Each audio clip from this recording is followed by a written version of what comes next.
Discuss करेंगे। Nautiyal sir, over to you sir. Thank you. Will be talk, मैं हिंदी और English मिली जुली language में बात करूंगा। I am told that everybody understands Hindi, whereas some people may not be that much comfortable with English, so मैं mix language का use करूंगा। हम लोग आज बात कर रहे हैं क्लाइमेट की, क्लाइमेट चेंज की, और इसके साथ साथ में इन्वायरमेंट की। आप लोग जानते हैं कि क्लाइमेट से हमारा मतलब है जलवायु से। इन सर्टेन सेंसेस एक्चुअली जो हिंदी की टर्म्स हैं वो अर्थ को कहीं ज्यादा अच्छी तरह से बता देती हैं। अगर क्लाइमेट में हमें शायद कुछ समझ में नहीं भी अगर आए, तो जब हम कहते हैं जलवायु, तो ये बहुत क्लियर हो जाता है कि क्लाइमेट का मतलब है जो चीजें जल से और वायु से रिलेटेड हैं, और इसके साथ साथ में तापमान, टेम्परेचर।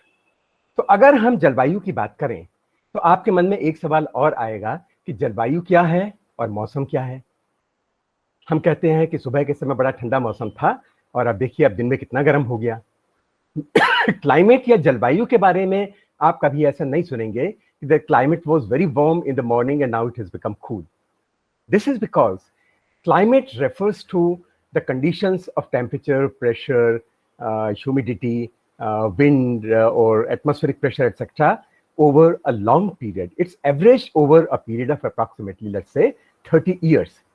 तो अगर 30 years तक कोई चीज कंसिस्टेंटली या ऑन एवरेज कम हो गई है तो हम कहेंगे कि क्लाइमेट में चेंज हुआ है। अगर ऐसा नहीं है तो इसको हम केवल मौसमी परिवर्तन कहेंगे। कई बार होता है किसी एक साल में बारिश बहुत हो जाती है, but that does not mean that the climate has changed. किसी साल में बारिश कम होती है, थोड़ा सूखा रहता है, दैट डजंट मीन कि क्लाइमेट बदल गया है और क्लाइमेट जो है वो ड्राई क्लाइमेट में चेंज हो गया है। ये एक अलग फील्ड है कि हमें कैसे पता चलता है कि जिस समय इंस्ट्रूमेंटल रिकॉर्ड्स नहीं रखे जाते थे उस समय क्लाइमेट कैसा था, उसके बारे में। और दूसरी ब्रांचेस साइंस की है, कभी और किसी मौके पर उसके बारे में बात करेंगे, जिनमें पैलियो क्लाइमेट या पैलियो बॉटनी भी है।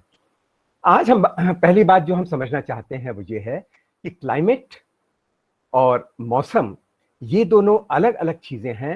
Actually climate is an average of weather या मौसम over about 30 years.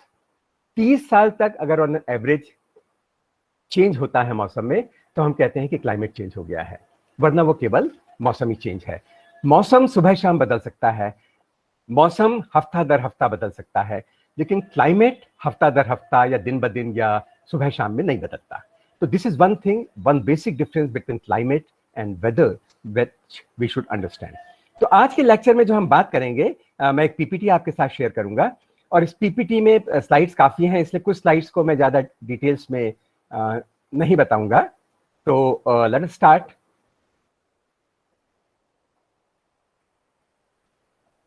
Are you able to see the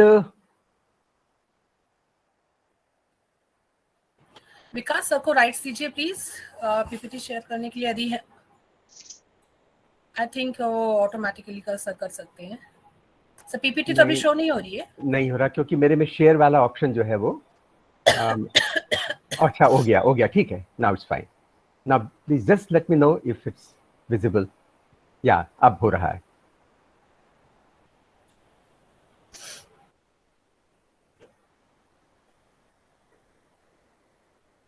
क्या हो गया? You are presenting to everyone but it doesn't show.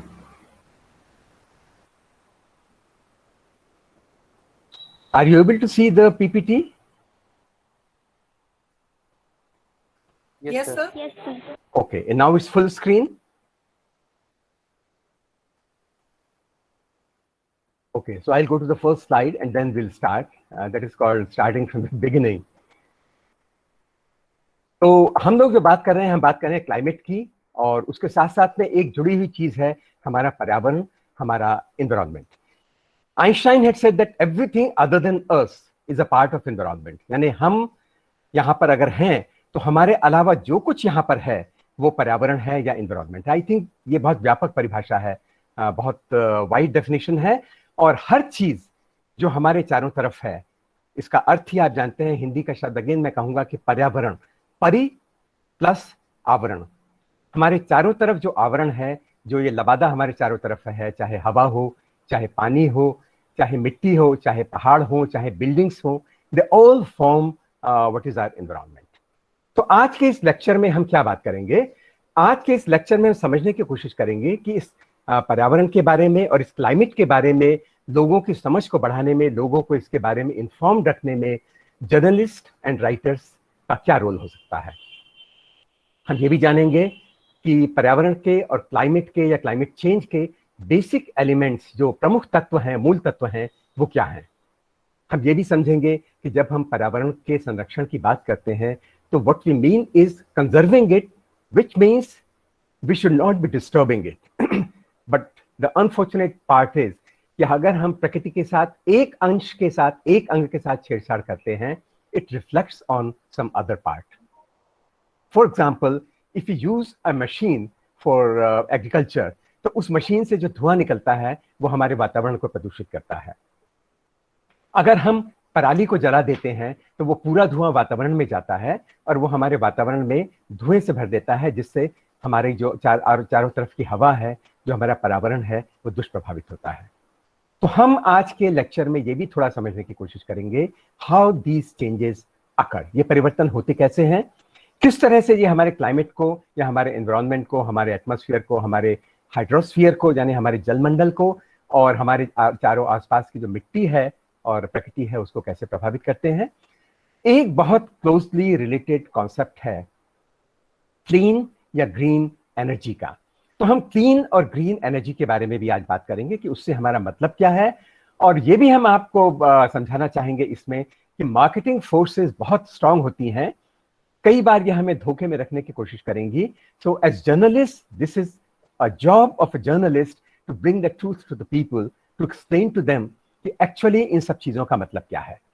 Media public opinion को change कर सकता है, वो लोगों की जो मानसिक चिंतन है, उनका जो मन है, उसको बदल सकता है, जैसा हमने सोलर एक्लिप्स के केस में 1995 में देखा था। लोगों का जन्म नहीं हुआ था। 95 में जब टोटल सोलर इक्लिप्स हुआ था तो मैंने उसका लाइव टेलीकास्ट किया था नेशनल चैनल पे, which was the only channel available, और 10 करोड़ लोगों ने उस साल इस प्रोग्राम को देखा। लेकिन उससे पहले मैं ही नहीं, मेरे जैसे सैकड़ों, मेरे जैसे हजारों लोग इन बातों का प्रयास कर चुके थे कि लोग उस साल सोलर इक्लिप्स को देखें, इस अंधविश्वास में न पड़े कि सोलर इक्लिप्स देखने से कोई अशुभ बात होती है, और उसका नतीजा था कि लोगों ने इसको देखा। इसका मतलब मीडिया की पावर बहुत स्ट्रांग है, चाहे ये सोसाइटल इश्यूज के बारे में हो, चाहे साइंस के बारे में हो। तो आप में से जो लोग जर्नलिज्म के स्टूडेंट्स हैं या इवन जो साइंस के स्टूडेंट्स हैं, वो ये समझें कि अगर हम तर्क के साथ लोगों से बात करेंगे, अगर हम आर्टिकल्स लिखेंगे, रेडियो पर बोलेंगे, टीवी पर बातचीत करेंगे, तो हम लोगों के एप्टीट्यूड को, लोगों के एटीट्यूड को हम लोग बदल सकते हैं, and that will be one of the greatest services that you as journalist can do to this mankind. Maybe some of you don't have a background in science, therefore I'll be skipping certain things. I mean I will not go into the details, लेकिन आप लोग देखेंगे कि उनकी outlines आपको समझ में आएंगी, तो अगली बार जब आप उनके बारे में सुनेंगे या पढ़ेंगे तो उनको समझना आसान हो जाएगा. If we talk of a common man in today's life, हम लोगों की स्थिति कालिदास से ज्यादा अच्छी नहीं है. कालिदास की कहानी आपने सुनी होगी कि जिस पेड़ की टहनी पर वो बैठे थे, उसी टहनी को वो काट रहे थे. इससे ज्यादा मूर्खता की बात कोई नहीं हो सकती. But if I tell you कि we are doing the same thing to the environment today. आज से 100 साल से ज्यादा पहले एक साउथ अमेरिका का एक ट्राइब्स लीडर था, उसने अमेरिकन प्रेसिडेंट को चिट्ठी लिखी थी, और उसमें उसने कहा था कि अगर हम पृथ्वी के साथ जो कुछ भी करेंगे, पृथ्वी हमारे साथ वही करेगी. अगर हम पृथ्वी पर थूकेंगे, the spit will come back to us. क्योंकि पृथ्वी उसी हिसाब से चलेगी. लेकिन इसके साथ साथ में एक बहुत बड़े लेखक हैं, उन्होंने एक बहुत अच्छी बात कही थी. उन्होंने कहा था कि आप इस परेशानी में और इस चिंतन में न रहिए कि आप पृथ्वी की रक्षा करेंगे या पृथ्वी को आप बचा रहे हैं. पृथ्वी 4.5 अरब साल से है, पृथ्वी है और पृथ्वी आगे रहेगी. हमें चिंता अपनी करनी चाहिए. देयरफॉर ये फुलिश है कहना कि हम पृथ्वी की रक्षा करेंगे या पृथ्वी को बचाएंगे. पृथ्वी की चिंता हमें करने की जरूरत नहीं है, लेकिन अपनी चिंता हमें करने की जरूरत है. So whatever we do to the mother nature, to mother earth, it comes back to us. तो ये बात हमें हर आदमी को इस सोसाइटी के समझानी है. और इसके लिए जरूरी है कि जो हमारा डेवलपमेंट हो वो अंधा नहीं हो, वो सस्टेनेबल हो या संधारणीय हो। Now what do we mean by sustainable development?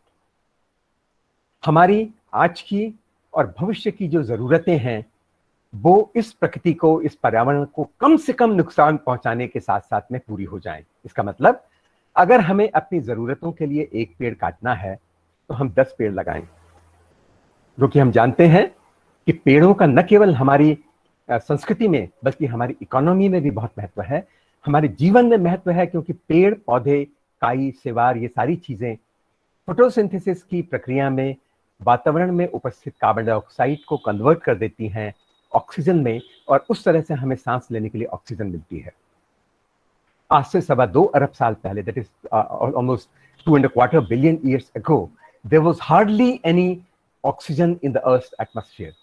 और वो कब आई? जब धीरे धीरे करके छोटे छोटे पौधों की और इस तरह की छोटी छोटी चीजों के, सिवार की, काई की, इनकी मात्रा बढ़ी, इनकी संख्या बढ़ी, और वो फोटोसिंथेसिस के द्वारा हमारे वातावरण में ऑक्सीजन को प्रोड्यूस करने लगे।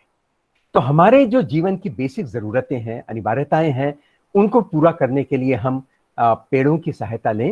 लेकिन हम अगर पेड़ को काटें, क्योंकि अगर हमें फैक्ट्री लगानी है तो हमें पेड़ को काटना पड़ेगा, क्योंकि हमें जमीन चाहिए। लेकिन उसके साथ हम किसी और जगह पर, सड़कों के किनारे हम पेड़ लगा सकते हैं, और ऐसा किया गया है। और जिन जगहों पर, राजस्थान की उन जगहों पर जहां से जो नहर गुजरती है, उस नहर के आसपास का क्षेत्र इतना हरित क्षेत्र बन गया है, इतना ग्रीन बेल्ट बन गई है कि वहां पर लोगों को पहले से अधिक अच्छा वातावरण मिल रहा है। तो हमें नेचुरल रिसोर्सेज को, प्राकृतिक संसाधनों को केवल उतना यूज करना चाहिए कि हमारी आवश्यकता पूरी हो जाए, और हमारी जो आने वाली जनरेशंस हैं उनसे भी ये अधिकार न छिने, because this planet is not our personal property. ये हमें पिछली जनरेशन से एक धरोहर की तरह मिली है, और इसी धरोहर को हमें आज से बेहतर कंडीशन में अपनी अगली जनरेशन को पास ऑन करना है। कई बार लोग कहते हैं कि आज हम अंधाधुंध जो विकास कर रहे हैं, इसके कारण से प्रकृति बदल रही है, पर्यावरण बदल रहा है, तापमान बढ़ रहा है, एंड सो ऑन। इस बात में सच्चाई है, लेकिन ये भी सच्चाई है कि प्रकृति में परिवर्तन आज से नहीं हो रहे। 4.5 अरब साल पुरानी लगभग ये प्रकृति है, ये पृथ्वी है, और इस पृथ्वी में परिवर्तन होते रहे हैं। जो लोग ग्राफ को पढ़ने से फेमिलियर नहीं है, मैं उनको बता दूं, इस ग्राफ में आपको दिखाई दे रहा है, सबसे नीचे लिखा है 443 मिलियन ईयर्स, इसका मतलब करीब 4.5 अरब साल। और जो दाईं तरफ लाल लाइन आपको दिखाई दे रही है, इस लाल लाइन के दाईं तरफ जाने का मतलब है टेम्परेचर बढ़ गया, और बाईं तरफ आने का मतलब है टेम्परेचर घट गया। इसका मतलब यह है कि पृथ्वी के जन्म से ही पृथ्वी के तापमान में निरंतर परिवर्तन होता रहा है, और करीब 29 करोड़ साल पहले, 290 मिलियन ईयर्स अगो, कार्बोनिफेरस और पर्मियन पीरियड के बीच में एक समय आया था जब बिल्कुल पृथ्वी पर आइस हाउस हो गया था। और वो इसलिए हुआ था कि जो वनस्पति यहाँ पर थी, उसने उपस्थित जो वातावरण में कार्बन डाइऑक्साइड थी उसको कंज्यूम करना शुरू किया, और कार्बन डाइऑक्साइड बहुत कम हो गई, ग्रीन हाउस इफेक्ट कम हो गया, और पृथ्वी का तापमान बहुत कम हो गया। So here I would also like to tell you one very important thing. We keep on blaming carbon dioxide for all our woes, for all our troubles, but that is not true. अगर earth के atmosphere में carbon dioxide नहीं होती तो यहाँ पर तापमान 0 से भी 10 डिग्री में भी 20 डिग्री, 30 डिग्री, 40 डिग्री कम होता, और यहाँ की कंडीशंस कुछ वैसी ही होती जैसे मून पर है। आप जानते हैं कि मून पर डे टाइम में टेम्परेचर बहुत ज्यादा पहुंच जाता है, और रात को वो 0 से भी 50, 60, 70 डिग्री से भी नीचे चला जाता है। And this is because it has got no atmosphere. Atmosphere में जो उपस्थित कार्बन डाइऑक्साइड और मीथेन जैसी so called green house gas हैं, इन ग्रीन हाउस गैसेस की प्रॉपर्टी है कि ये सूरज से आने वाली जो रेडिएशन है उसको पृथ्वी तक आने तो देती हैं, लेकिन रात के समय जब ये रेडिएशन वापस जाना चाहता है तो कंबल की तरह ये इसको ट्रैप कर लेती हैं। दैट इज द रीजन कि अर्थ की सरफेस का एवरेज टेम्परेचर 17 डिग्री सेल्सियस के 17 डिग्री के आसपास में रहता है, और अगर ऐसा नहीं होता तो रात को हम रजाई ओढ़ने के बाद भी आराम से नहीं बैठ सकते थे। What I am trying to say is, पृथ्वी पर तापमान का परिवर्तन 4.5 अरब साल से हो रहा है, लेकिन उसकी पेस कितनी थी, पहली बात ये, और दूसरी बात ये कि आज से 4.5 अरब साल पहले, इवन कुछ मिलियन ईयर्स पहले, आदमी या आदमी से मिलती जुलती कोई चीज इस पृथ्वी पर नहीं थी। सो व्हाट हैपेंड 30, 40, 50 और 1 billion years ago? Is not of our concern. लेकिन आज जो पृथ्वी पर परिवर्तन हो रहे हैं वो तेजी से हो रहे हैं, उनके कारण बहुत सारी स्पीसीज, बहुत सारी पेड़ पौधों की, बहुत सारी जानवरों की प्रजातियां खत्म होती जा रही हैं, और इनफैक्ट लाखों प्रजातियां इस पृथ्वी से गायब हो गई हैं। वैसे प्रजातियों का लुप्त होना भी कोई नई बात नहीं है। पृथ्वी के इतिहास में 4-5 मेजर एक्सटिंक्शंस हो चुके हैं, जब पृथ्वी की सतह से 80, 90, 95% तक प्रजातियां समाप्त हो गई थी। लेकिन फिर वही प्रश्न आया, उस समय मानव नहीं था, आज मानव है। तो आज जो परिवर्तन हो रहे हैं, they concern us and we have to make sure that they don't take place at a very fast pace, क्योंकि अगर वो तेजी से परिवर्तन होंगे तो हम एडजस्ट नहीं कर पाएंगे और मानव जाति का अस्तित्व खतरे में पड़ जाएगा। क्लाइमेट के चेंजेस जो पिछले, अगर हम कुछ दशाब्दियों की बात करें, तो अब आप देखिए कि जब चाइनीज फ्लड्स 1998 में आए थे तो इससे 24 करोड़ लोग दुष्प्रभावित हुए थे। वर्ल्ड हेल्थ ऑर्गेनाइजेशन, विश्व स्वास्थ्य संगठन का अनुमान है कि सन 2000 में 1.5 लाख मृत्यु केवल क्लाइमेट चेंज के कारण हुई। और आज भी हर वर्ष होने वाली कुछ प्रीमेच्योर डेथ्स हैं जो पोल्यूशन के कारण है, जो क्लाइमेट चेंज के कारण है, और इनके और बहुत सारे नुकसान हैं। क्योंकि अगर किसी जगह का जो क्लाइमेट है वो खराब होने लगता है तो धीरे धीरे लोग वहां से मूव करने लगते हैं। It leads to mass migration, और इसका मतलब उन लोगों के जीने के लिए, उन लोगों के रहने के लिए जो जमीन थी, जिस जमीन को उन्होंने उपजाऊ बनाया था, वो जमीन उनसे छूट गई, उन्हें फिर से अपनी जिंदगी जीरो से फिर स्टार्ट करनी पड़ेगी। तो माइग्रेशन होते हैं, जिस नई जगह पर वो जाते हैं वहां के रिसोर्सेज पर प्रेशर पड़ता है। जब वो माइग्रेट करते हैं तो उनके कैटल भी माइग्रेट करते हैं। जब वो नई जगह पे जाके अगर जमीन को खेत को काटते हैं, अगर वो कहीं पर जाकर जंगलों को रहने के लिए काटते हैं, तो उनमें रहने वाले जीव जंतु भी प्रभावित होते हैं। तो क्लाइमेट चेंज से बहुत सारे परिवर्तन होते हैं और उन चेंजेस के बारे में हम कुछ बात करेंगे। लेकिन इस क्लाइमेट चेंज को, इस एनवायरमेंटल चेंज को हम रोक सकते हैं या नहीं, ये इस बात पर निर्भर करेगा कि हमारा रिएक्शन क्या होता है। एक तरीका तो यह है कि हम कह दें हम क्या कर सकते हैं, यानी हम कुछ नहीं कर सकते, we just look aside and ignore this, but that will mean sooner और later the life on this planet will vanish. दूसरा यह है कि हम ये सोचें कि हम क्या कर सकते हैं।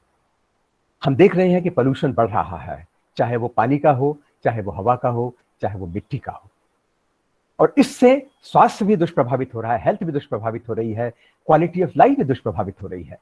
आज जापान जैसे देशों में जब लोग घर से बाहर निकलते हैं तो वहां इतना इंडस्ट्रियलाइजेशन है कि लोग बिना मास्क लगाए पेंडेमिक से पहले भी नहीं निकलते थे।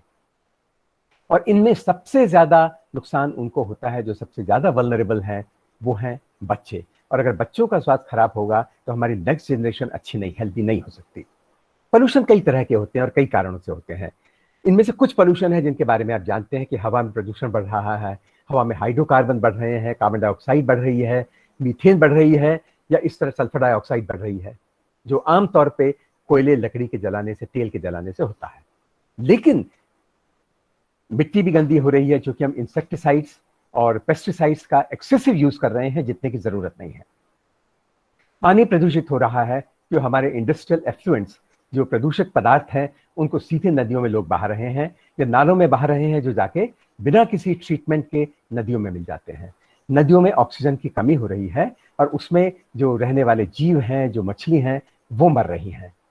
तो जल के प्रदूषण के बारे में, मिट्टी के प्रदूषण के बारे में और हवा के प्रदूषण के बारे में पिछले कुछ दशाब्दियों में आप जैसे जो दूसरे जर्नलिस्ट हैं उन्होंने बहुत कुछ लिखा है और लोग अब उसके बारे में जानते हैं।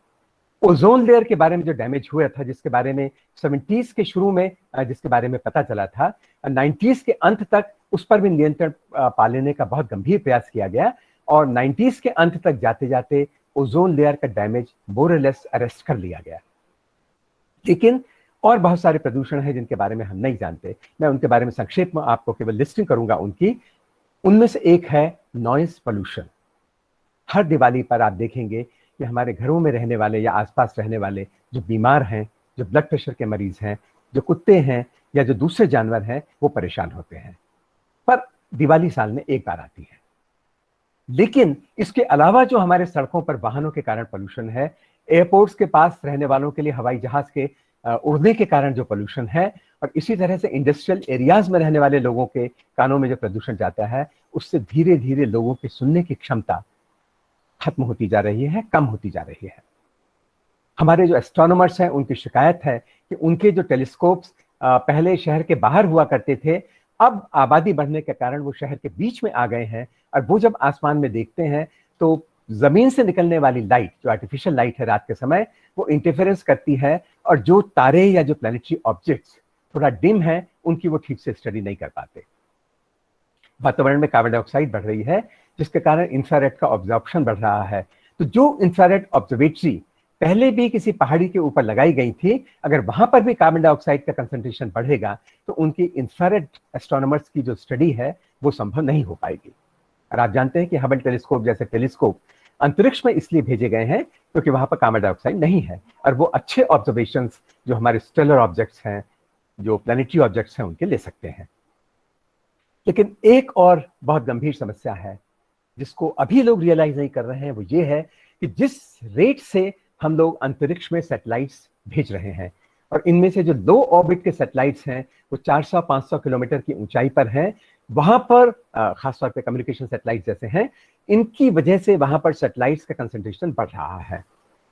सैटेलाइट की लाइफ कभी टेक्निकल रीजन से या कभी उनका जो प्लान लाइफ है उसके वजह से 10 साल या 15 साल के बाद वो डेड हो जाते हैं, और उसके बाद वो चंक्स की तरह केवल अंतरिक्ष में घूमते रहते हैं, ऑर्बिट करते रहते हैं अर्थ को, और अंतरिक्ष में कूड़ा रहता है।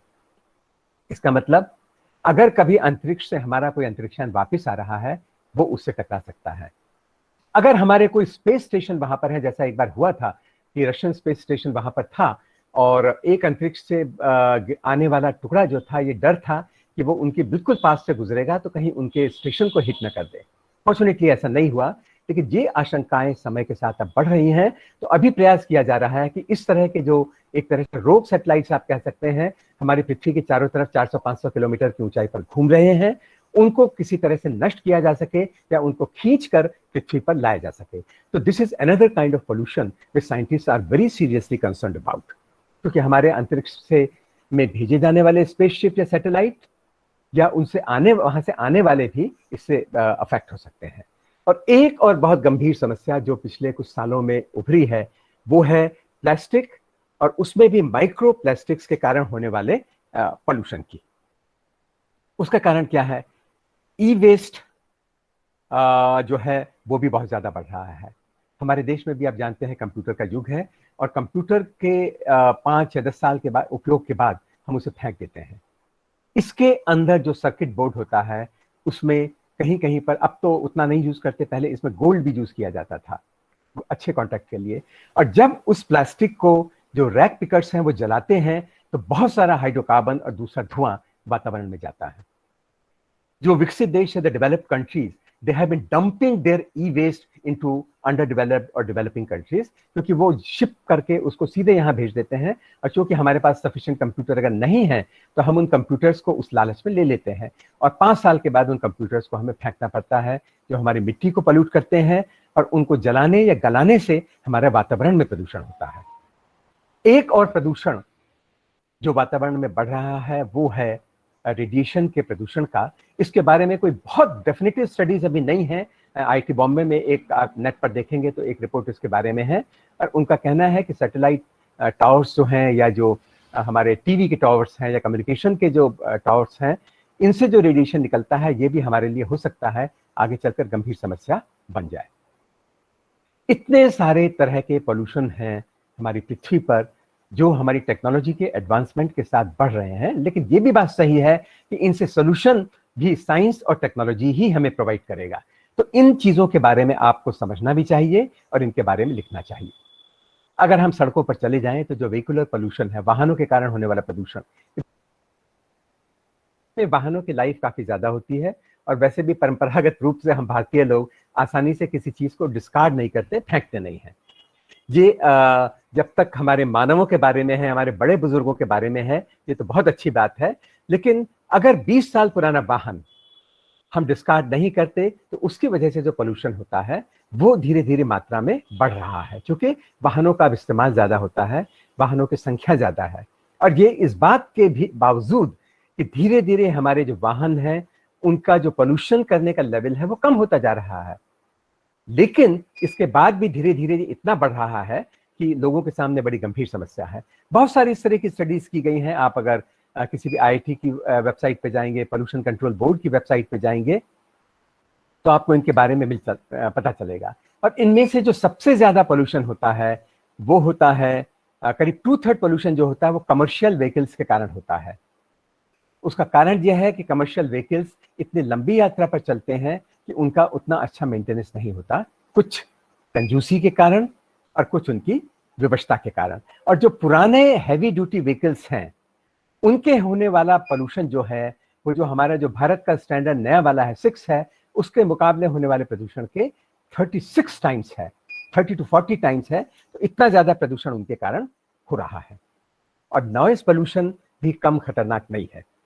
नॉइज प्रदूषण की इंटेंसिटी को आप जानते हैं डेसिबल में मेजर करते हैं। ये ट्रैफिक की वजह से होता है, वाहनों की वजह से होता है, इंडस्ट्रीज के कारण होता है, ट्रेन के कारण होता है, हवाई जहाज के कारण, बस के कारण, इस तरह का बहुत तरह का प्रदूषण है। और उदाहरण के लिए अगर हम डेसिबल के टर्म्स में बात करें, 65 डेसिबल्स तक का हमें बहुत ज्यादा नुकसान नहीं पहुंचाता, या नुकसान नहीं पहुंचाता कह सकते हैं। लेकिन जब हम किसी पेड़ को किसी आरी से काटते हैं, जैसे बिजली की आरी से काटें या मैकेनिकल आरी से काटें, तो उससे होने वाला प्रदूषण करीब 90 डेसिबल का होता है। हवाई जहाज के अगर हम बिल्कुल पास में खड़े हों तो 100 डेसिबल से ज्यादा का, 120 डेसिबल तक का उसका नॉइज होता है। तो ये जो चीजें हैं, इससे लोगों की परमानेंटली सुनने की क्षमता जा सकती है।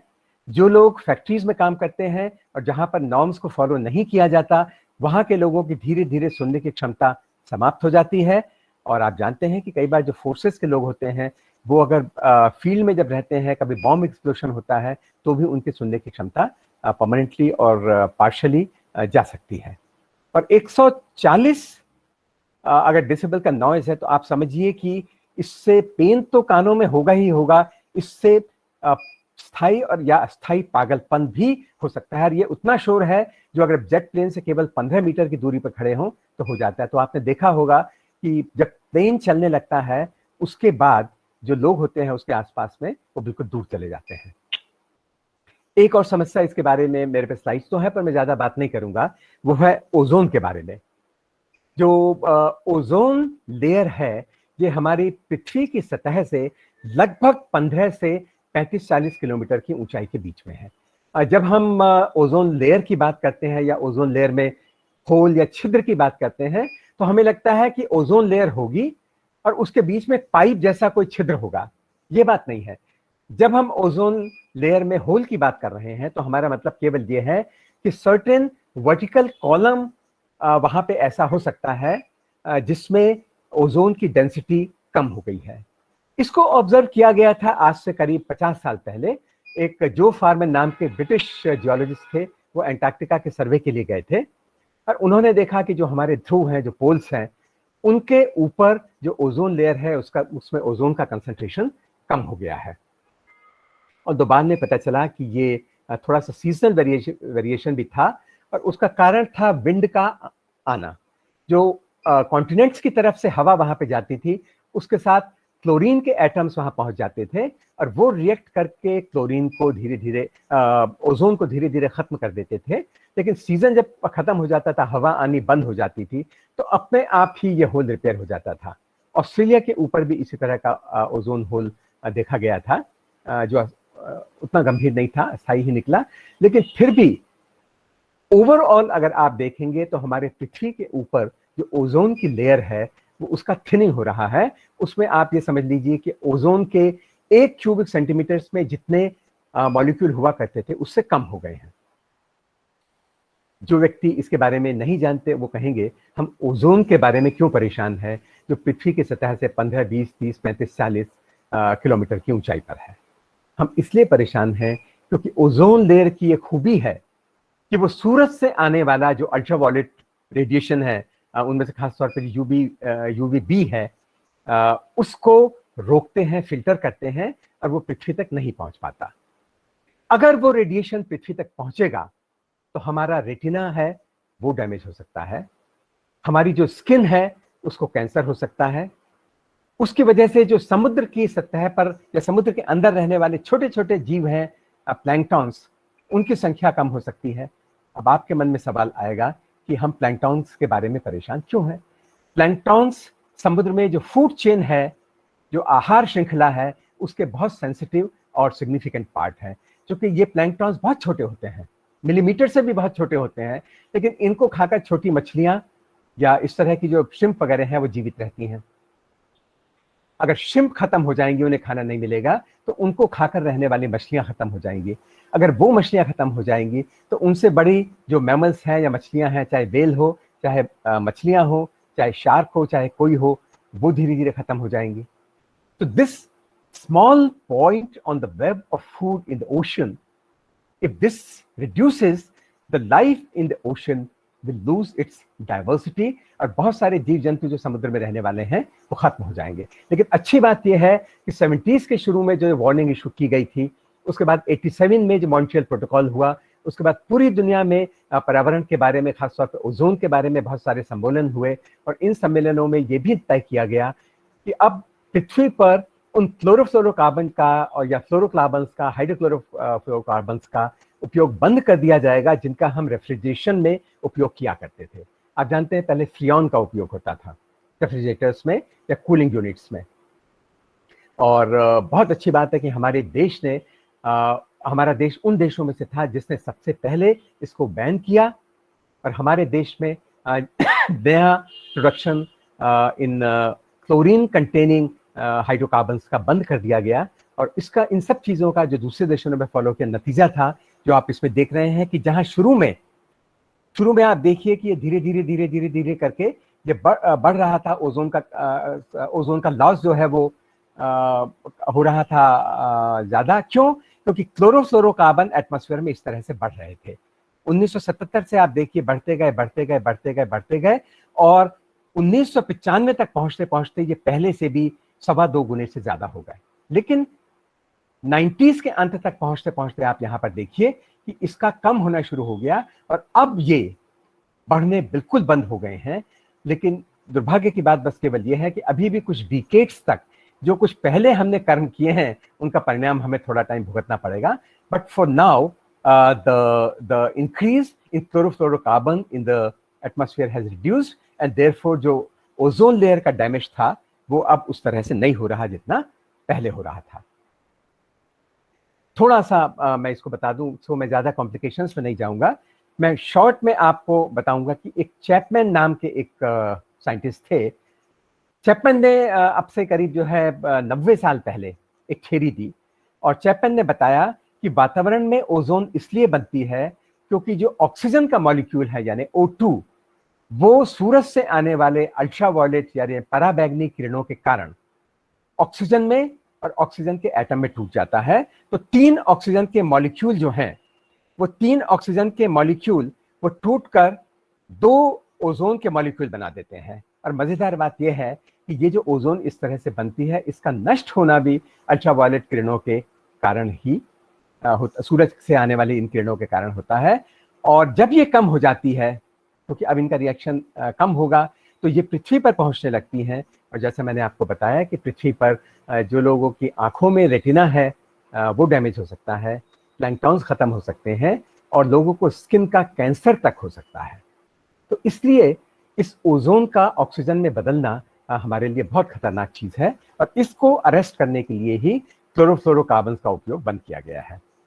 रिएक्शन आप लोगों को बोरिंग लगेगा, पर मैं बता दूं कि ये जो आपको एक्स यहाँ पर दिखाई दे रहा है, इसका मतलब ये वो एक कोई मॉलिक्यूल या कोई ऐसा एटम है जो हमारी खासतौर पे इंडस्ट्रियल गतिविधियों की वजह से, हमारे व्हीकल्स के मोशन की वजह से वातावरण में निरंतर निकल रहे हैं। जैसे नाइट्रोजन का ऑक्साइड है, OH है जो पानी से भी बनता है। अगर पानी का हाइड्रोलिसिस हो तो आप जानते हैं H और OH बनेगा।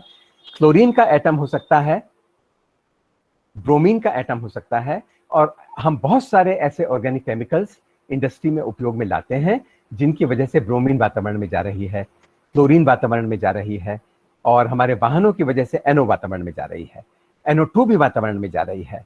और ये हमारे फॉसिल फ्यूल बर्निंग की वजह से काफी हद तक है, हमारे वाहनों की वजह से, जिसमें हम पेट्रोल जलाते हैं या गैस जलाते हैं। और इसीलिए धीरे धीरे करके CNG का उपयोग बढ़ाया गया है, जिससे हमारे वातावरण का प्रदूषण ना हो। अगर हम आज की स्थिति में देखें तो हमारे वातावरण में फ्लोरीन के जो एटम इन सब चीजों की वजह से आ रहे हैं, उनके कारण से अगर एक मॉलिक्यूल क्लोरीन का वातावरण में जाता है तो इसमें इतना पोटेंशियल है, क्योंकि ये रिएक्ट करता है, जुड़ जाता है, फिर टूट के अलग हो जाता है और एक तरह से कैटलिस्ट की तरह काम करता है। And one single molecule of fluorine, that is Cl2, can result in damage of 100,000 ozone molecules. अब आप देखिए कि क्लोरीन कितना घातक है हमारे ओजोन की लेयर के लिए, कि एक मॉलिक्यूल, एक अणु जो इसका है, वो 1,00,000 अणु ओजोन के नष्ट कर सकता है, जो हम बिल्कुल नहीं चाहते। और इसीलिए इन सब चीजों का उपयोग अब फेज आउट कर दिया गया है। एक और चीज जो हमारी फोम इंडस्ट्री में बहुत ज्यादा यूज होती है, हाइड्रोक्लोरोफ्लोरोकार्बन, जिसे HCFC 141b कहते हैं। हमारे देश में पिछले साल एक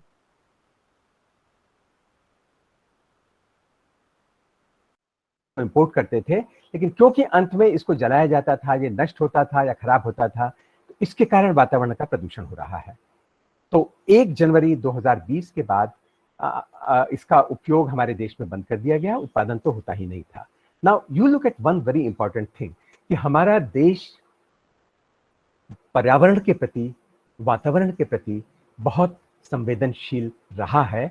नीतियों के स्तर पर हमारे देश ने आरंभ से इस बारे में बहुत अच्छी नीति अपनाई है, जबकि कुछ तथाकथित अति विकसित देश इसके बारे में अपने एटीट्यूड को बहुत लैक्स रखते हैं, जो अच्छी बात नहीं है। लेकिन हाँ, हमारा देश इसमें हमेशा आगे रहा है, और जितने इस तरह के अंतर्राष्ट्रीय समझौते हुए हैं, हमारे देश ने उन पर हस्ताक्षर किए हैं और हमारे देश ने उनका पूरा सम्मान किया है।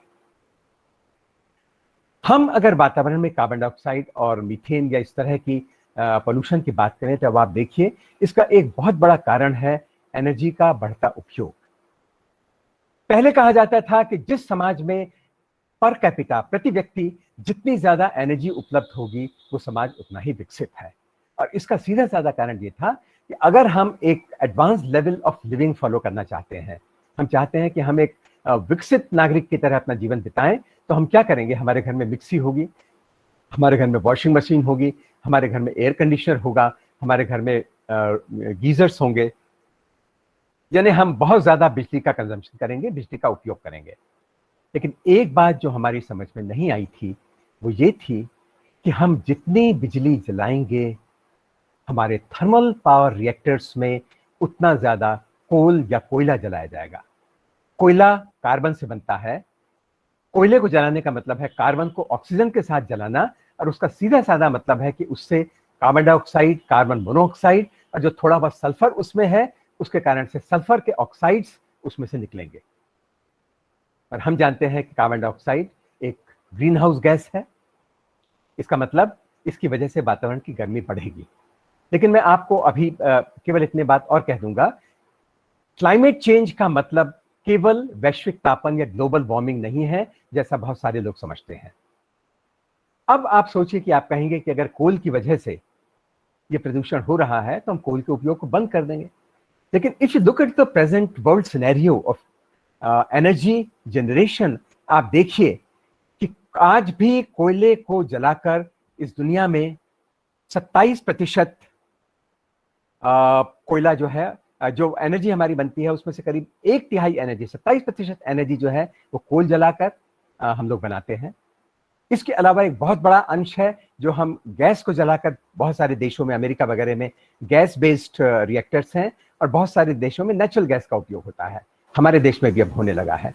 तो ये जो समस्याएं हैं, इनके बारे में हमें जो है सोचना पड़ेगा कि कैसे हम कोल को अवॉइड करें। लेकिन भारत और चीन जैसे देशों में आज भी जो अधिकांश ऊर्जा बनाई जा रही है, वो कोल पर आधारित है, थर्मल पावर रिएक्टर्स में बनाई जा रही है, और अगले कुछ सालों में इसके बहुत ज्यादा कम होने के कोई आसार नहीं है। अब आप अगर इसी में देखिए तो 2014 में, यानी आज से 6-7 साल पहले, जो पैटर्न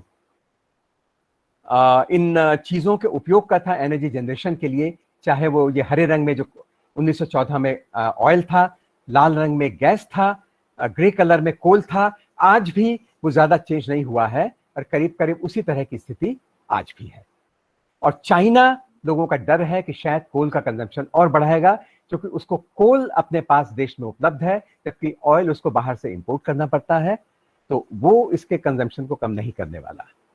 हमारे देश में न्यूक्लियर एनर्जी को फिलिप मिला है और आपने देखा होगा कि पिछले कुछ सालों में ही हमारे यहाँ कई न्यूक्लियर रिएक्टर्स लगाए गए हैं। और आपको मैं एक इंटरेस्टिंग बात ये बता दूं कि न्यूक्लियर रिएक्टर्स के बारे में चाहे जिस तरह की पब्लिसिटी की गई हो, एक पूरे थर्मल पावर रिएक्टर को जलाने के बाद इतनी राख शाम तक बनती है और वातावरण में जाती है कि आसपास के गांवों के ऊपर उस राख की एक पतली सी लेयर फैल जाती है। लेकिन एक न्यूक्लियर रिएक्टर को जो 1100-1200 मेगावाट का हो सकता है, उसे पूरे दिन चलाने के बाद जो न्यूक्लियर एश उससे मिलती है वो करीब 1 इंच के बराबर होती है, यानी करीब 9 inch by 4 inch by 4-5 inch, इस तरह का साइज करीब उसका होता है। उसको अगर हम सेफली डिस्पोज कर सकें तो हमारे वातावरण के प्रदूषण की समस्या इस कारण से बिल्कुल नहीं है।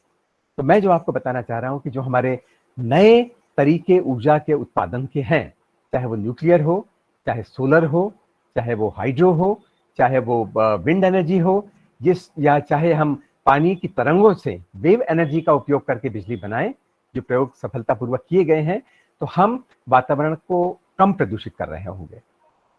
मैं एक चेतावनी आपको और दे दूं कि बहुत सारे लोग अपने अपने नए पावर जनरेशन के तरीके को इको फ्रेंडली बताते हैं और कहते हैं इससे कोई प्रदूषण नहीं होता, लेकिन ये बात सही नहीं है पूरी तरह, इसमें थोड़ा सा झूठ है, मैं इसके बाद आपको बताऊंगा। एक और पोल्यूशन की बात करना बहुत जरूरी है, जो प्लास्टिक या ई वेस्ट है उसका पोल्यूशन है, और इसके कारण से हमारी हवा प्रदूषित हो रही है क्योंकि लोग ई वेस्ट को या प्लास्टिक को जलाते हैं। हमारी मिट्टी प्रदूषित हो रही है क्योंकि पॉलीथिलीन से लेकर बहुत तरह के जो प्लास्टिक हैं, स्टेरोफोम है, फोम मटेरियल है और माइक्रोप्लास्टिक्स है, ये जाके हमारी मिट्टी में मिल रहे हैं। और जो खूबी पॉलीथिलीन की या इस तरह नष्ट नहीं होते थे, वो इनकी सबसे अच्छी खूबी आज सबसे अच्छी खराबी बन गई है। अगर ये प्लास्टिक पृथ्वी में दब भी जाता है तो 100-150 साल तक ये नष्ट नहीं होगा, यानी हमारी मिट्टी लगातार प्रदूषित हो रही है। तो ये वो विलेन हैं जो हमारी मिट्टी को खराब कर रहे हैं। और पानी में भी इसी तरह से आपको आश्चर्य होगा कि इस समय जो हमारे समुद्र हैं उनमें जो अधिकतर लिटरिंग है, जो अधिकतर कूड़ा है, उसमें से लगभग 80% कूड़ा प्लास्टिक का है। ये एंटार्क्टिक और आर्कटिक तक फैल रहा है और समुद्र के अंदर जो माइक्रो प्लास्टिक है, यानी करीब आधे 1 मिलीमीटर से छोटे जो प्लास्टिक के कण हैं, इनके कारण उसमें रहने वाले जीवों के पेटों के अंदर ये प्लास्टिक या ये माइक्रो प्लास्टिक जा रहा है, जिसके कारण उनकी मृत्यु हो रही है और उनकी जो फूड चेन है वो डिस्टर्ब हो सकती है। आपको ये सुनकर बड़ा आश्चर्य होगा कि 1950 के बाद, 1950 के बाद 8 अरब टन कूड़ा प्लास्टिक का वर्ल्ड में जनरेट हुआ था, लेकिन ये बहुत तेजी से बढ़ता जा रहा है। और 2000 के शुरू के जो 2000 से 2009 के वर्ष थे, उनमें जितना कूड़ा जनरेट हुआ था वो उससे पिछले 40 साल में नहीं हुआ था, यानी 4 गुने से भी ज्यादा कूड़ा जनरेशन की रेट बढ़ गई। और अनुमान है कि इस प्रदूषण की वजह से 10 लाख बर्ड्स मर चुकी हैं, 1 लाख समुद्र में रहने वाले स्तनपायी जीव या मैमल्स मर चुके हैं, और बहुत सारी फिश हर साल इससे हमारे समुद्रों में और नदियों में बढ़ रही हैं। और जो समुद्र में रहने वाले छोटे छोटे जीव हैं जैसे फाइटोप्लैंक्टन, ये जब इन माइक्रोप्लास्टिक्स को कंज्यूम करते हैं तो वो भी समाप्त हो जाते हैं, तो उनको खाने वाले जीव भी समाप्त हो जाते हैं या उनको भोजन नहीं मिलता क्योंकि इनकी ग्रोथ बंद हो जाती है। तो प्लास्टिक और माइक्रोप्लास्टिक के पोल्यूशन की समस्या एक और बड़ी समस्या के रूप में उभर रही है। और हमारा देश भी, क्योंकि हमारी जनसंख्या बहुत है, प्लास्टिक के बड़े पोल्यूटर्स में से है, क्योंकि अब पैकिंग के लिए इसका उपयोग होता है। नियम बनाए जाते हैं कि पतले पॉलीथिलीन का उपयोग नहीं होगा, लेकिन धड़ल्ले से हम उनका उपयोग करते हैं। तो please as a personal habit आप बाजार में प्लास्टिक के या पॉलीथिलीन की चीजों को लेना जहां तक हो सके रिफ्यूज करें। अगर मार्केट जाएं तो कपड़े का थैला लेकर जाएं। कपड़े के थैले को आप अंदर कपड़ा लगाकर पार्टीशन करके एक में एक चीज, एक में दूसरी चीज, तीसरे में तीसरी चीज ले जा सकते हैं। और इस सिंपल इनोवेशन से, जो मैंने बहुत जगह पर बहुत मंच से सजेस्ट किया है, आप बहुत सारे पॉलीथिलीन का उपयोग कम कर सकते हैं। आमतौर पे जब हम सब्जी वाले से सब्जी मांगते हैं तो हम क्या कहते हैं कि भैया पॉलीथिलीन के बैग में मिर्च दे दो, दूसरे में धनिया दे दो, तीसरे में सब्जी ये वाली दे दो। और उसका कारण है कि घर जाके हम उनको बीनने में, उनको सेग्रीगेट करने में ज्यादा टाइम नहीं खर्च करना चाहते। लेकिन अगर आप अपने कपड़े के थैले के अंदर पार्टीशनिंग कर देंगे तो हर पार्टीशन में आप एक में एक सब्जी, दूसरे में बड़ी बड़ी वाली 2 सब्जी जिन्हें आसानी से अलग कर सकते हैं, और तीसरे चौथे पांचवें सेक्शन में कुछ और सब्जी रख सकते हैं। तब आप देखिए कि अमेरिका में, यूरोपियन यूनियन में, चाइना में, ब्राजील में और इंडिया में भी हर वर्ष एक व्यक्ति औसतन 11, हमारे देश में तो 11 किलोग्राम 12 किलोग्राम का औसतन जनरेट करता है प्लास्टिक वेस्ट। अमेरिका जैसे देशों में ये 100 किलोग्राम से ज्यादा है। And this is killing the marine life which will be disastrous for the future of this human population। तो इसका हमें ध्यान रखना पड़ेगा।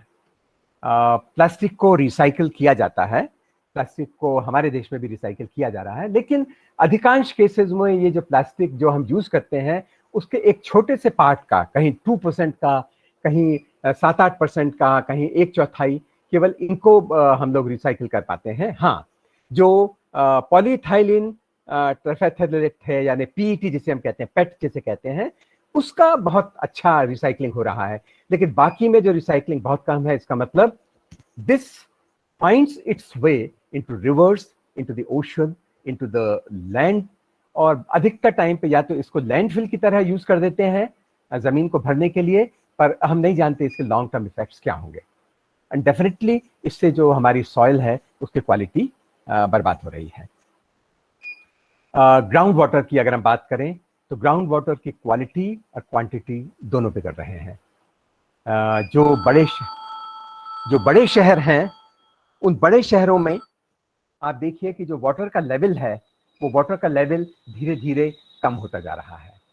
अगर हम दिल्ली लखनऊ की बात करें तो हर साल मीटर और कई मीटर्स में जो हमारा वाटर का लेवल है वो नीचे चला जाता है। ये कोई बहुत अच्छी सिचुएशन नहीं है। इसका मतलब है कि जो हम अगर सबमर्सिबल पंप भी लगाते हैं तो 5 या 7 साल के बाद या 10 साल के बाद हमें दोबारा वो पंप लगाने पड़ेंगे, ज्यादा पावर के लगाने पड़ेंगे, और उतना सारा मटेरियल या रिसोर्सेज भी वेस्ट होंगे। और पानी का लेवल नीचे जाने का मतलब है कि एक स्टेज आएगी कि जिस एक्विफर या जिस पानी का जो आप तालाब समझ लीजिए जिसमें से हम पानी खींच रहे हैं, ये पानी का तालाब धीरे धीरे खाली हो जाएगा। और अगर पानी वहां पर खत्म हो जाएगा तो हमारे पीने के लिए पानी नहीं बचेगा। आप जानते हैं चेन्नई जैसे शहरों में ऑलरेडी ये स्थिति है कि वहां पर पानी जो ग्राउंड वाटर से लिया जाना था वो करीब करीब 0 के आसपास है। तो नेक्स्ट चीज आती है कि क्या समुद्र के खारे पानी को हम अच्छे पानी में, पीने लायक पानी में, जिसे हम पोर्टेबल वाटर कहते हैं या पेयजल कहते हैं, हम उसमें बदल सकते हैं? Yes, there are technologies. In fact Jodhpur जैसी जगह में, राजस्थान की कुछ जगह में ऐसी टेक्नोलॉजी डेवलप की गई है जिसमें बैलों या जानवरों से उनको घुमाकर जैसे घानी में तेल निकालते हैं उस तरह से करके प्रेशर क्रिएट करके आरओ के सिद्धांत का उपयोग करते हुए पानी को प्यूरिफाई किया जा सकता है। लेकिन अभी ये बहुत लिमिटेड है, और अगर बिजली का उपयोग करते हैं तो again that is a drain on our electricity resources. वैसे अब हमारे देश में बिजली का उत्पादन काफी है, लेकिन बिजली के ज्यादा उपयोग करने का आज भी मतलब है ज्यादा से ज्यादा कोयला जलाना। और आप जानते हैं कि अभी जैसी बात की गई थी पिछले कुछ समय में, बरसात के समय में जब कोयले का उत्पादन थोड़ा सा कम हो गया था, ट्रेन्स का मूवमेंट थोड़ा सा डिस्टर्ब हो गया था, तो एक बड़ी चिंता ये उभरी थी कि हमारे जो थर्मल पावर रिएक्टर्स हैं उनको कुछ दिनों के बाद कहीं ऐसा ना हो कि कोयल की सप्लाई बंद हो जाए। खैर ऐसी स्थिति नहीं आई, बहुत अच्छी तरह से इसको टैकल किया गया। But then the fear is always there कि कहीं ऐसा ना हो कि हम किसी भी देश में ये स्थिति आ जाए कि कोल ना होने के कारण, सप्लाई ना होने के कारण हम बिजली नहीं बना पा रहे हैं। दूसरी चीज, जैसे हम बार बार बात कर रहे हैं, कोयले के कारण होने वाला प्रदूषण ये बहुत खतरनाक, बहुत गंभीर चीज है, और हमें इस प्रदूषण को कम करना है। ये आंकड़े मैं बहुत ज्यादा नहीं देना चाहूंगा, पहले रिड्यूसिंग ग्राउंड वाटर के हैं जो आप देख रहे हैं कि बहुत जगह पर ये अब क्रिटिकल ओवर एक्सप्लॉइटेड में आ गया है। लेकिन ग्राउंड वाटर की quality is an equally serious concern, क्योंकि कुछ हद कहीं कहीं पर ये क्लियरली हमारे इंडस्ट्रियल एक्टिविटीज की वजह से है, और कुछ जगह पर प्राकृतिक कारणों की वजह से है। फ्लोराइड, नाइट्रेट, आर्सेनिक, आयरन और दूसरे हैवी मेटल्स, ये सब पानी में इतनी मात्रा में है कि उस पानी को डायरेक्टली हम लोग पी नहीं सकते, अपने उपयोग में नहीं ला सकते। तो ये पानी की समस्याएं भी हैं जिनके बारे में पत्रकारों को, पोटेंशियल पत्रकारों को जानना चाहिए और उनका अध्ययन करके उनके बारे में लिखा जाना चाहिए। व्हीकल के एमिशन की बात हम वैसे कर चुके हैं, लेकिन जो हमारे ओल्ड व्हीकल्स हैं ये हमारे लिए सबसे बड़े सिरदर्द हैं।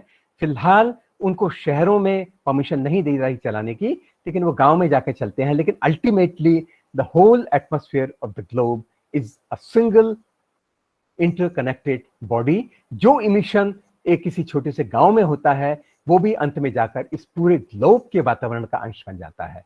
Therefore ultimately somewhere at some point we have to say stop.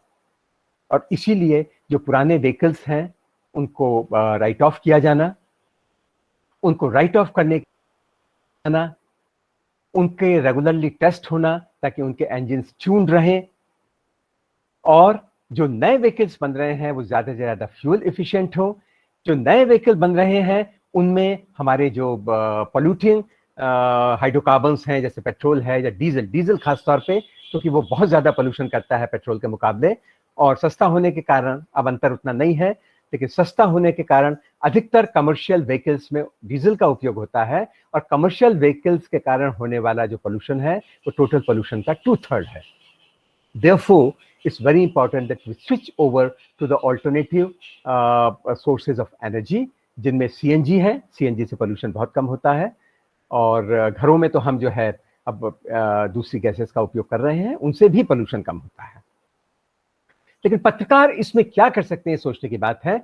अपने अपने स्तर पर जहां पर आपको लगता है कि वो वाहन सड़कों पर हैं किसी कन्नाइवेंस की वजह से, ओवरसाइट की वजह से, या किसी भी इसी तरह के कारण की वजह से, तो उसको आप हमारा जो प्रशासन है, जो हमारी सरकार है, उसकी जानकारी में लाएं। जो वहाँ के पोल्यूशन कंट्रोल बॉडीज हैं उनकी जानकारी में लाएं, और पोल्यूशन को कम कैसे करें इसके बारे में जो कुछ बेसिक नियम है, जैसे कार का पूल बनाएं, लोग पब्लिक ट्रांसपोर्ट का उपयोग करें, अपने इंजन्स की, अपनी गाड़ियों की रेगुलर सर्विसिंग कराएं। गाड़ी का उपयोग तभी करें जब बहुत जरूरी हो। पता चला कि आधे किलोमीटर दूर जाना है तो पैदल चलने के बजाय गाड़ी से जा रहे हैं, इमरजेंसी में इसको माना जा सकता है, लेकिन आमतौर पे ये चीजें नहीं होनी चाहिए। इसके बारे में जानकारी, जागरूकता फैलाने का काम पत्रकारों का है और विज्ञान के लेखकों का है। पुराने फ्लीट्स की समस्या मैं जानता हूं, अभी हमने कई बार डिस्कस किया है। लखनऊ में, पटना में, अहमदाबाद में, कोलकाता में, हैदराबाद में, सोलापुर में, इस तरह की जगहों में समस्या बहुत ज्यादा गंभीर है। और आप अगर इसमें देखेंगे तो जो आप इसको डार्क रेड कलर के, मैरून जैसे कलर जो बॉटम पे दिखाई दे रहा है, ये उन वाहनों का प्रतिशत है जो 20 साल से पुराने हैं, और इनसे पोल्यूशन बहुत ज्यादा होता है। एक एक वाहन कई वाहनों के बराबर का पोल्यूशन करता है। तो ये भी बहुत जरूरी है कि पुराने वाहनों को डिस्कार्ड किया जाए। लेकिन हमारे देश में एक आम आदमी की जो आर्थिक स्थिति है वो परमिट नहीं करती कि वो 10 साल पुराने एक वाहन को डिस्कार्ड कर दे, जो अमेरिका में एक कॉमन प्रैक्टिस है। तो हमें इस चीज के बारे में भी थोड़ा सा सोचना पड़ेगा।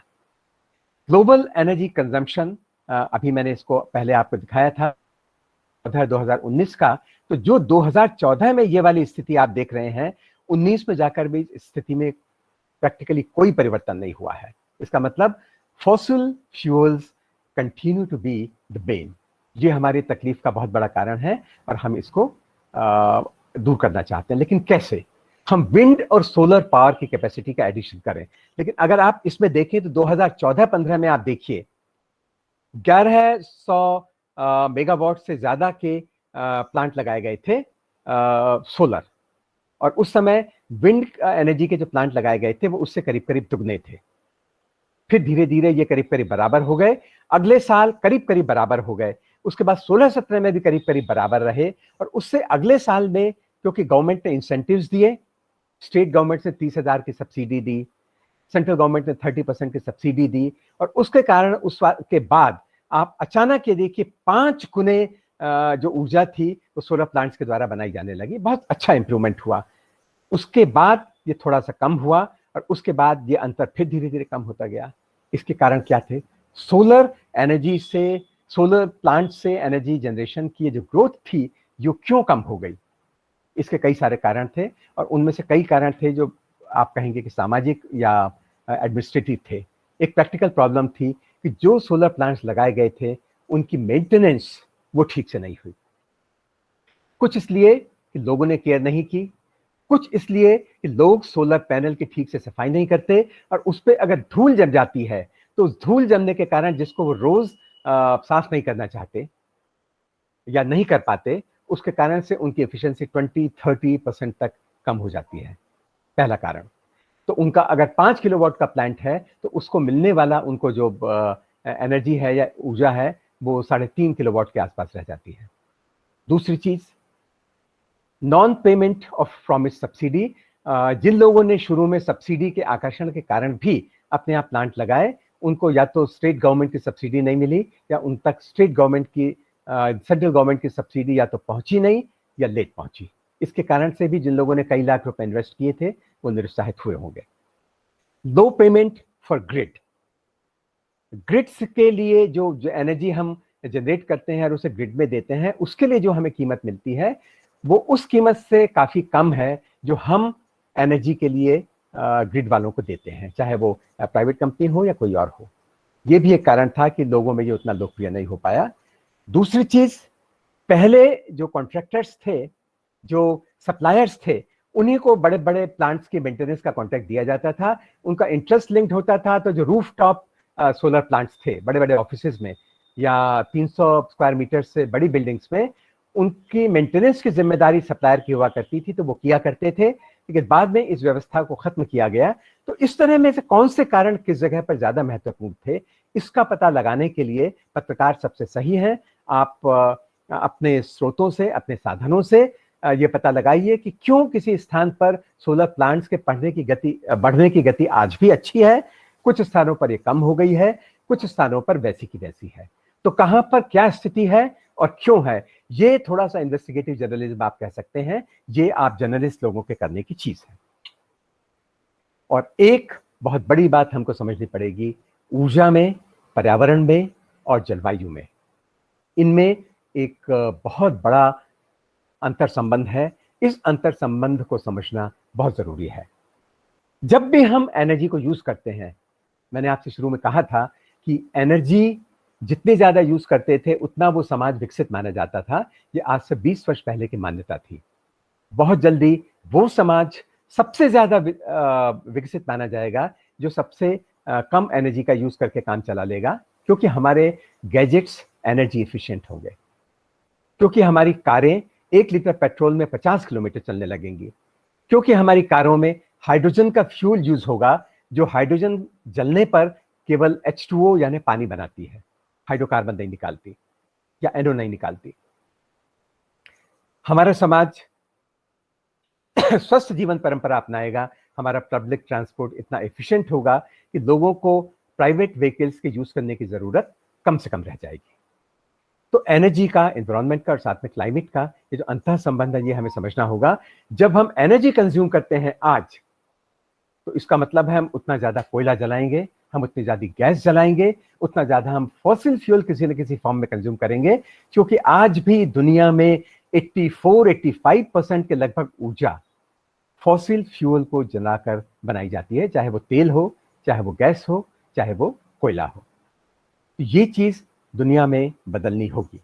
लेकिन जब हम किसी क्लीन ग्रीन फ्यूल की बात करते हैं तो हमें एक बात और समझनी चाहिए। किसी ने मुझसे कहा कि अगर हम हाइड्रोजन का उपयोग करने लगेंगे फ्यूल की तरह, जो किया जा सकता है, मैंने जर्मनी में देखा है कि हाइड्रोजन पर चलने वाली हाइब्रिड कार्स बनी हैं।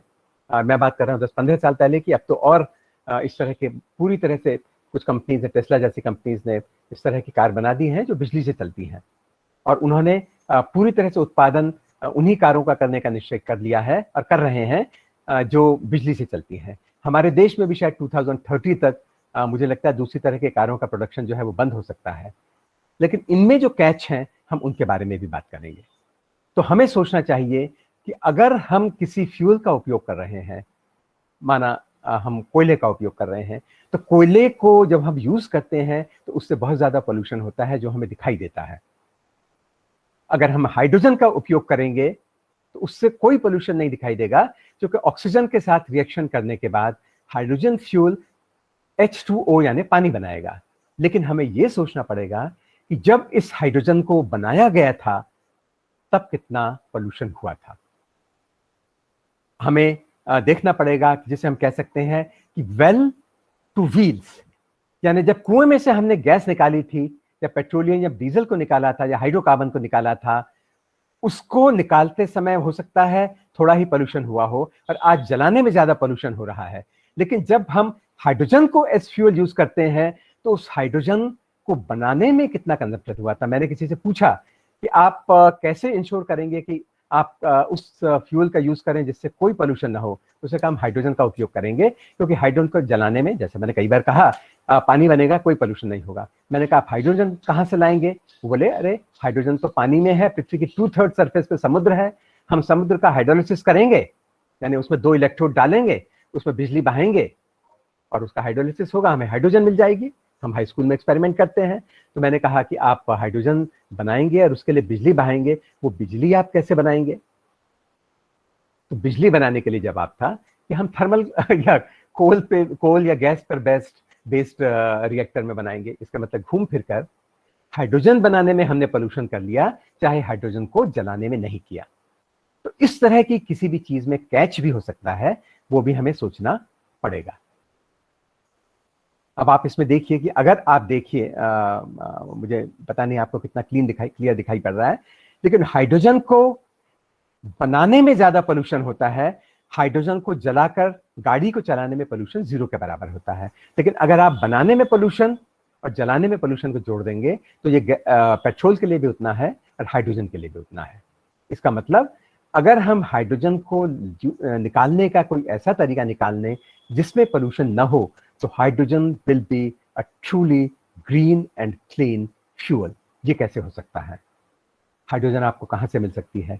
हाइड्रोजन आपको मिल सकती है कोयले की खदानों में, कोल माइंस में, क्योंकि वहां पर पोरस होने के कारण कोयले के अंदर बहुत सारी मीथेन पगी होती है।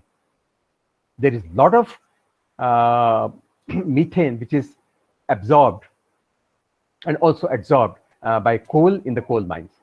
अगर हम उसका उपयोग कर सकें तो हमें उससे हाइड्रोजन मिल जाएगी। अगर समुद्र की तलहटी पर, जहां पर टेम्परेचर बहुत कम है, at the bottom of the ocean where there are sub zero temperature, वहां पर से अगर हम मीथेन की माइनिंग कर सकें, वहां पर मीथेन होती है सॉलिड फॉर्म में, उन्हें हम कहते हैं गैस हाइड्रेट्स। तो उन गैस हाइड्रेट्स की अगर हम शिप को समुद्र के बीच में ले जाकर माइनिंग कर सकें, तो from there we can get lot of hydrogen, and that hydrogen can be used as fuel. But mining in the ocean is quite expensive and at present it's not very economical. लेकिन यहां पर हमको एक चीज और सोचनी पड़ेगी, जो फ्यूल या जो ईंधन जो है आज हमें इकोनॉमिकल नहीं लग रहा, हो सकता है आज से 20 साल के बाद जब पेट्रोल की या गैसोलीन की या डीजल की कीमत बहुत ज्यादा बढ़ जाएगी। अब हमारे देखते देखते पेट्रोल की कीमत जो है 36 रुपए से 100 रुपए से पार कर गई है, 3 गुनी करीब हो गई है। हमारी व्यवस्था है, बहुत सारी व्यवस्थाएं हैं, आर्थिक व्यवस्थाएं हैं, गल्फ कंट्रीज की व्यवस्थाएं हैं, उनको पेमेंट की व्यवस्थाएं हैं, वो एक अलग इशू है। But the fact is if diesel and coal becomes exorbitantly expensive, और उनके मुकाबले में समुद्र के नीचे से, तलहटी से गैस हाइड्रेट्स की माइनिंग करके निकालना और उससे हाइड्रोजन बनाना ज्यादा सस्ता हो जाएगा, उस दिन हम हाइड्रोजन के फ्यूल का उपयोग करने लगेंगे, and that will become economical. So this is simply principle of economic की कौन चीज ज्यादा अफोर्डेबल है। तो हमने ये देखा अभी कि जो पोल्यूशन है वो कितनी क्लोजली रिलेटेड है हमारे एनर्जी सिनेरियो से, हमारे लिविंग स्टाइल से, और कैसे हमें उसको चेंज करना चाहिए। But then as I said, उससे कई बार मौसम भी प्रभावित होता है, लेकिन अब धीरे धीरे इन सारी चीजों से हमारा क्लाइमेट चेंज हो रहा है। And as I told you earlier, climate means average of weather over a few decades. W.S. Broecker, एक कोलंबिया यूनिवर्सिटी के बहुत फेमस साइंटिस्ट थे, उन्होंने कहा था climate is a beast and we are poking it with sticks. उन्होंने कहा कि एक दरिंदे, एक जानवर की तरह है ये क्लाइमेट, और हम इसे लगातार चुभा रहे हैं कुछ ना कुछ, और ये और पागल और उन्मत्त होता जा रहा है।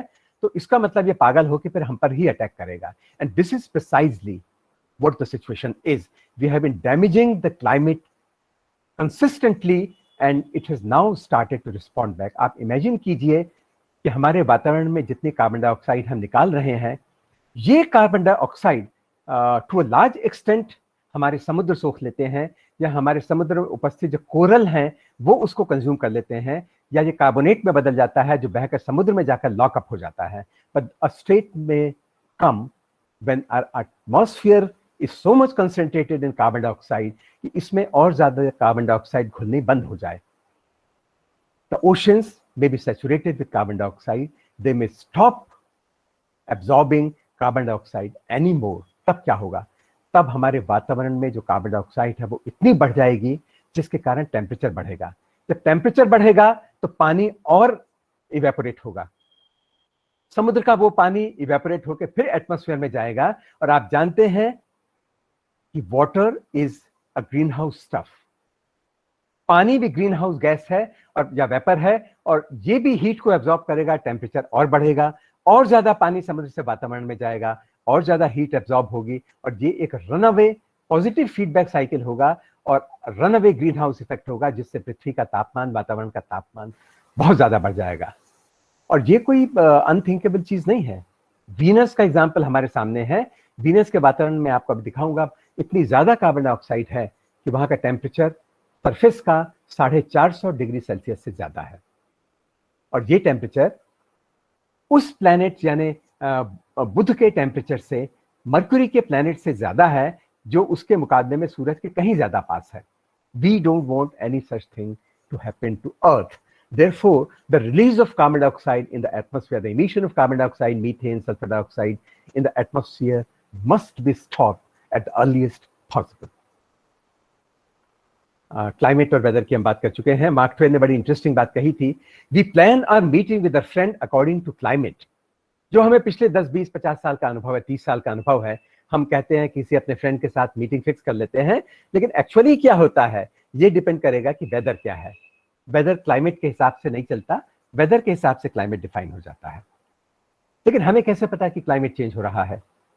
क्लाइमेट चेंज हो रहा है ईयर पर ईयर, हर साल से धीरे धीरे। अगर आप 2-3 साल का भी देखें तो आप देखिए कि टेम्परेचर, एवरेज टेम्परेचर किसी साल का बढ़ रहा है, गर्मियां ज्यादा एक्सट्रीम हो रही हैं। But I must caution you, जब हम क्लाइमेट चेंज की बात करते हैं तो it does not mean only global warming. There are certain places on earth जहां पर ग्लेशियर्स कम नहीं हो रहे, ग्लेशियर्स बढ़ रहे हैं। जहां का टेम्परेचर बढ़ नहीं रहा, वहां का टेम्परेचर कम हो रहा है। But overall you would observe कि जो एक्सट्रीम इवेंट्स हैं, चाहे साइक्लोन हो, चाहे तूफान हो, चाहे बाढ़ हो, चाहे आंधी हो, ये या ओवर प्रेसिपिटेशन है, अतिवृष्टि है, या फ्लैश फ्लड्स हैं, या क्लाउड बर्स्ट हैं, ये सब चीजों की फ्रीक्वेंसी धीरे धीरे बढ़ रही है। And this is not just because the media has become more intrusive. सिर्फ इसलिए नहीं है कि केदारनाथ पर भी मीडिया पहुंच जाता है। केदारनाथ की खबर हम तक तब भी आ जाती जब इतने सारे टीवी चैनल्स नहीं थे। तो इस तरह की घटनाएं धीरे धीरे करके बढ़ रही हैं, and that is a matter of concern. So this is climate change does not just mean global warming. Climate change means increase in the frequency of extreme events. तो जैसे मैंने कहा, आमतौर पे टेम्परेचर बढ़ रहा है, कहीं कहीं पर कम भी हो रहा है, इवेपोरेशन बढ़ रहा है, और ज्यादा एनर्जी हमारी इंडस्ट्रियल और दूसरी एक्टिविटीज की वजह से एटमॉस्फेयर में जा रही है। एक्सट्रीम इवेंट्स बढ़ रहे हैं, ट्रॉपिकल बीमारियां बढ़ रही हैं। आप हर बार देखिए किसी नई तरह की बीमारी की कोई खबर आ जाती है। हम जंगलों को काट रहे हैं, जंगल में रहने वाले जानवर जैसे चमगादड़ हैं, उनके साथ हमारा इंटरेक्शन बढ़ रहा है, उनके अंदर रहने वाले वायरस अब हम लोगों को इन्फेस्ट कर रहे हैं, और हम ये पैंडेमिक जैसी सिचुएशन, इनफैक्ट बहुत सारे लोगों का मानना है कि शायद इसी तरह से इस पैंडेमिक को हमने कॉन्ट्रैक्ट किया, क्योंकि जानवरों के साथ, बैट्स के साथ ह्यूमन इंटरेक्शन बढ़ा, और ये हमारे जो मानव सभ्यता थी, जो मानव पॉपुलेशन थी, वहां पर ये बीमारी आ सकी। एल नीनो और ला नीना अब ज्यादा गंभीर होने लगे हैं। मैं हल्का सा आपको बाद में बताऊंगा एल नीनो और ला नीना ये है क्या। ये समुद्र की सतह से जरा सा नीचे चलने वाली पानी की धाराएं हैं, जिसको सबसे पहले ऑब्जर्व किया गया था जो पेरू नाम का देश है साउथ अमेरिका में, उसके वेस्टर्न कोस्ट पर जो मछुआरे थे उन्होंने नोटिस किया था। उन्होंने देखा कि जब हम क्रिसमस के पास पहुंचते हैं तो वहां पर समुद्र की सतह से थोड़ा नीचे बहने वाली ये जो पानी की धारा है, इसका टेम्परेचर बढ़ जाता है, और इसके कारण जो वहां पर परिवर्तन होते हैं, उनका ऋतु चक्र बिगड़ जाता है हर कुछ साल के बाद। They called it by this name El Nino, which literally means Christ's child, Isa Masih का बच्चा, क्योंकि क्रिसमस के आसपास था। तो क्लाइमेट सिनेरियो अगर हम ओवरऑल देखें तो बहुत गंभीर समस्या है, it's very serious, very grim. जो वेदर है इसके मूड जो है बहुत तेजी से बदलते हैं। Global temperature in general continues to rise, और पिछली अगर सेंचुरी के कंपैरिजन में देखें तो आधे से 1 डिग्री के बीच में टेम्परेचर बढ़ चुका है औसतन। नेचुरल कैलेमिटीज ज्यादा हैं और अधिकतर उनमें से एटमॉस्फेयर से रिलेटेड है। लेकिन क्लाइमेट में चेंज कोई पिछले 100 साल या 50 साल में ही हुआ हो ऐसा नहीं है। If you look at the history of earth, जैसा मैंने आपको एक कर्व पहले दिखाया था, कार्बन डाइऑक्साइड का लेवल, मीथेन का लेवल, ऑक्सीजन का लेवल, ये सब पिछले 4.5 अरब साल में बदलते रहे हैं। दूसरे प्लैनेट्स पर भी ऐसा होता रहा है। ये मंगल ग्रह के पुराने मंगल ग्रह के जो कुछ चित्र हैं उनसे पता चलता है। आप ये बाईं तरफ यहाँ पर देखिए, इससे पता चलता है कि मंगल ग्रह पर किसी समय आंधियां आया करती थी। ये उसी तरह की है जैसे रेगिस्तान में भी कई बार हवाओं के चलने से ये आप चैनल्स कह सकते हैं, ये बने हुए दिखाई देते हैं। मंगल पर भी ऐसे चैनल थे। इनफैक्ट मंगल पर आप जो चौथा चित्र है इसे देखिए, ये चैनल हवा के नहीं, ये चैनल पानी के बहने के कारण था, लेकिन बहुत पहले था। इसका मतलब मंगल पर भी क्लाइमेट चेंज हुआ। ये भी मंगल का एक और चित्र है जो वहां पर ग्लेशियर किसी समय था, उस ग्लेशियर की वजह से बना हुआ छोड़ा हुआ ये उसका हस्ताक्षर है। आप अगर पृथ्वी पे अगर देखें तो वहां पर भी सैंड ड्यून्स मिलते हैं और मंगल पर भी सैंड ड्यून्स मिलते हैं। What I am trying to impress upon you is change of climate is also natural. पृथ्वी पर भी ये होता रहा है, दूसरे प्लैनेट्स पर भी ये होता रहा है। तो हम ये नहीं कह रहे कि केवल पृथ्वी पर ही चेंज होते हैं, लेकिन हमारे मानव के इंटरफेरेंस के कारण पृथ्वी पर ये धीरे धीरे ज्यादा तेजी से हो रहा है, और इतनी तेजी से हो रहा है कि शायद हम इसके को एडजस्ट न कर पाए और थोड़े टाइम के बाद कहीं रनअवे इफेक्ट ना हो। तो एनर्जी जो हमें मेन सोर्स हमारा एनर्जी का है या तो हम बनाते हैं, लेकिन जो मेन सोर्स हमारा एनर्जी का है वो सोलर रेडिएशन है। उसमें से कुछ 6% एटमॉस्फेयर से रिफ्लेक्ट हो जाती है, 1/5 पार्ट क्लाउड्स रिफ्लेक्ट कर देते हैं, क्योंकि कहीं ना कहीं पृथ्वी पर क्लाउड्स रहते हैं। 16% एब्जॉर्ब हो जाता है एटमॉस्फेयर के द्वारा, 3% is absorb by the clouds, 50% के आसपास ये लैंड एंड ओशन एब्जॉर्ब कर लेते हैं। तो ये जो रेडिएशन समुद्र पर और जमीन पर पड़ता है, हम इसके एक पार्ट को फोटोवोल्टाइक सेल या सोलर पैनल्स का उपयोग करके सोलर एनर्जी में बदलना चाहते हैं। In fact there is an idea कि जो हमारी नहरें हैं, अगर इन नहरों के ऊपर हम सोलर पैनल्स को लगा दें तो न केवल इन नहरों के पानी का इवेपोरेशन कम हो जाएगा, इन सोलर पैनल्स की वजह से हमें एनर्जी भी मिलने लगेगी। तो ये किया जाता है। But all along if you would have noticed we have been using a term green house. आप में से कितने लोग हैं जो समझते हैं कि ग्रीन हाउस क्या है? मेरे ख्याल से अधिकतर लोग ये जानते हैं कि ग्रीन हाउस इफेक्ट वो चीज है जिसके कारण पृथ्वी पर तापमान जो है वो थोड़ा सा आजकल बढ़ने लगा है।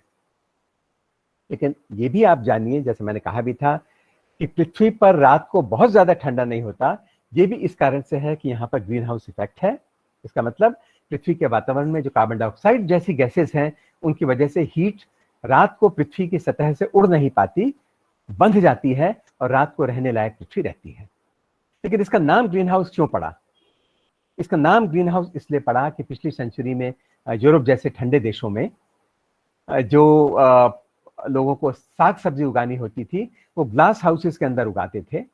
और उन ग्लास हाउसेस की खूबी ये थी कि जो गर्मी बाहर से आती थी या रेडिएशन जो बाहर से आता था वो आ तो जाता था, क्योंकि सूरज की सतह का तापमान 6000 डिग्री के आसपास में है, तो वो हायर फ्रीक्वेंसी रेडिएशन था, अंदर आ जाता था। लेकिन जब जमीन से वो वापस जाता था, री रेडिएट होता था, तो उसका तापमान 10, 20, 30, 40 डिग्री की पृथ्वी से होता था।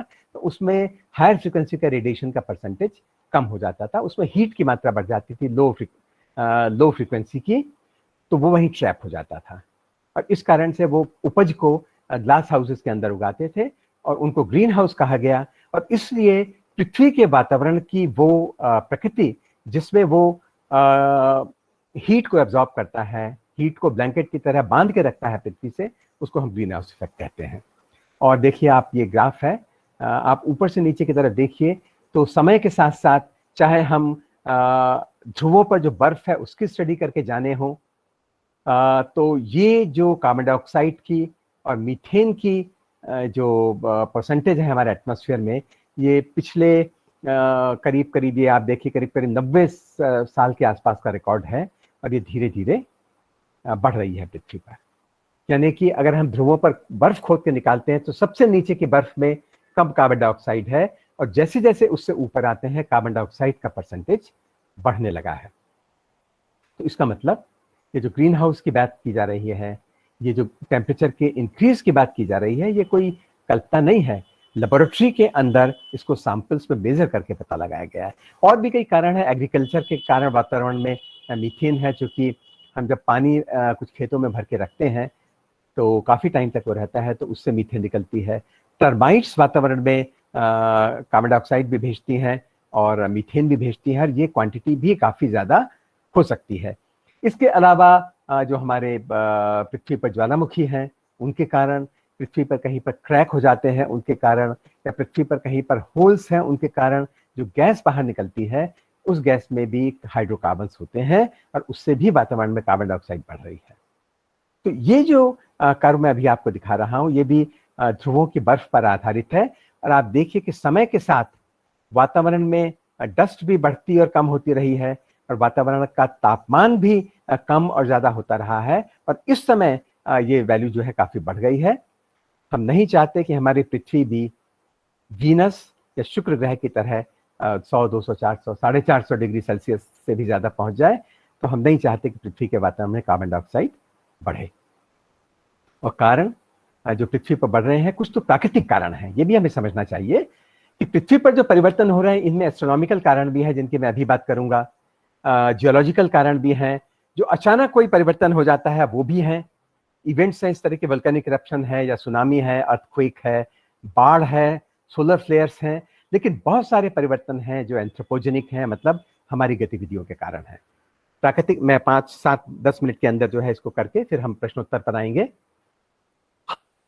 हमारी पृथ्वी सूरज के चारों तरफ एक लगभग सर्कुलर, एक्चुअली इलिप्टिकल एक परिक्रमा करती रहती है सूरज के चारों तरफ। उस प्रक्रिया में कभी ये सूरज के पास आती है, कभी ये सूरज के थोड़ा दूर हो जाती है, लेकिन ये अंतर बहुत ज्यादा नहीं है। इनफैक्ट जाड़े तब भी पड़ सकते हैं जब पृथ्वी सूरज के ज्यादा पास होती है, जैसा आप इस चित्र में देख रहे हैं, तो उसकी वजह से फर्क नहीं पड़ता। लेकिन पृथ्वी जो अपनी धुरी पर 23.5 डिग्री के लगभग, 23 डिग्री के लगभग जो झुकी हुई है, इसके कारण पृथ्वी पर उत्तरी गोलार्ध और दक्षिणी गोलार्ध में ऋतुओं में और डे एंड नाइट के परिवर्तन होते हैं। अब आप देखिए कि इसमें एक एस्ट्रोनॉमर ने पता लगाया था, सर्बियन एस्ट्रोनॉमर थे जो सर्बिया में थे, मिलेनकोविच। उन्होंने पता लगाया था कि पृथ्वी पर ये जो सूरज के चारों तरफ का घूमना, हम मानते हैं कि करीब 1,10,000 साल में एक परिक्रमा पूरी होती है। सूरज इस आई एम सॉरी, ये जो परिक्रमा है ये सर्कुलर ऑर्बिट की तरह ज्यादा हो जाएगी या इलिप्टिकल ऑर्बिट की तरह ज्यादा हो जाएगी। यानी जो मैथमेटिक्स के लोग हैं वो समझे, इसकी एक्सेंट्रिसिटी, ये जो ऑर्बिट है इसकी एक्सेंट्रिसिटी भी समय के साथ बदलती रहती है। ये थोड़ा सा कम गोलाकार और थोड़ा सा कम गोलाकार या वृत्ताकार हो जाती है 1,10,000 साल के साइकिल से। यानी आज जैसी इसकी परिक्रमा हो रही है सूरज के चारों तरफ, ये धीरे धीरे बदलती जाएगी, शेप थोड़ी चपटी होती जाएगी, और 1,10,000 साल के बाद फिर आज जैसी हो जाएगी, उसके बाद फिर थोड़ी चपटी हो जाएगी, और 1,10,000 साल बाद फिर वापस आ जाएगी। इसके कारण से पृथ्वी और सूर्य के बीच की दूरी बदलती रहती है और पृथ्वी का तापमान बदलता है।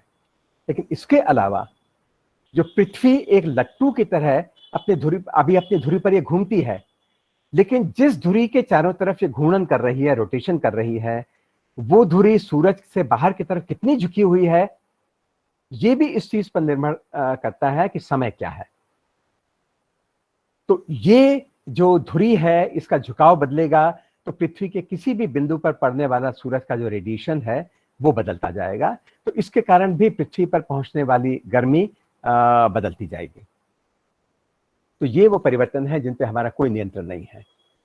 इसके अलावा पृथ्वी पर परिवर्तन हमेशा होते रहे हैं। आप समुद्र तल के परिवर्तन को अगर देखिए, इस नीले वाले जो आप कर्व देख रहे हैं, तो आज से करीब आप समझिए 60 करोड़ साल पहले जिसे हम कैम्ब्रियन प्रीकैम्ब्रियन के आसपास का पीरियड मान सकते हैं, उस पीरियड में समुद्र का तल नीचे था, फिर और नीचे हुआ, फिर और नीचे हुआ।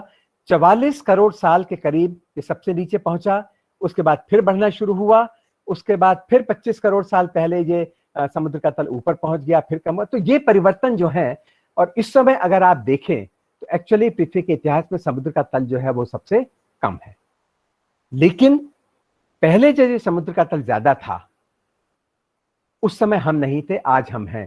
तो आज अगर थोड़ा सा भी परिवर्तन होता है, 1 मीटर का परिवर्तन भी अगर समुद्र के तल में हो जाए, तो इससे बहुत फर्क पड़ जाएगा। और इससे क्या फर्क पड़ जाएगा? हमारे जो समुद्र के किनारे के जो क्षेत्र हैं, चाहे कोलकाता हो, चाहे मुंबई हो, चाहे लंदन हो, चाहे दूसरे ऐसे देश हो, इनके डूबने का डर पैदा हो जाएगा। और 1 मीटर तल उठने का मतलब है कि किनारे की कई किलोमीटर की जो धरती है वो समुद्र में डूब जाएगी। और इसी तरह से ये परिवर्तन इसलिए हो सकते हैं कि वातावरण में कार्बन डाइऑक्साइड बढ़ रही है।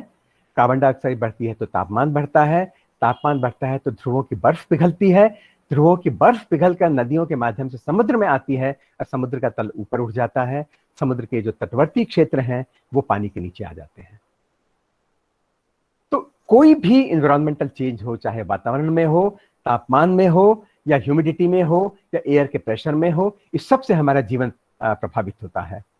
फॉसिल्स के अध्ययन पर यह पता चला है कि जब जब पृथ्वी पर कार्बन डाइऑक्साइड के लेवल में वृद्धि हुई, जो पेड़ पौधों की पत्तियों में स्ट्रोमेटा या वो छोटे छोटे रंध्र या छेद थे जिनके थ्रू कार्बन डाइऑक्साइड आती थी और ऑक्सीजन बाहर निकलती थी, उनकी संख्या में परिवर्तन आ गया। इसका मतलब हमारी वनस्पति वातावरण में कार्बन डाइऑक्साइड के कंसंट्रेशन के चेंज को रिस्पॉन्ड करती है और बदलती रहती है। कार्बन डाइऑक्साइड के बदलने का प्रभाव हमारी एग्रीकल्चर पर पड़ेगा।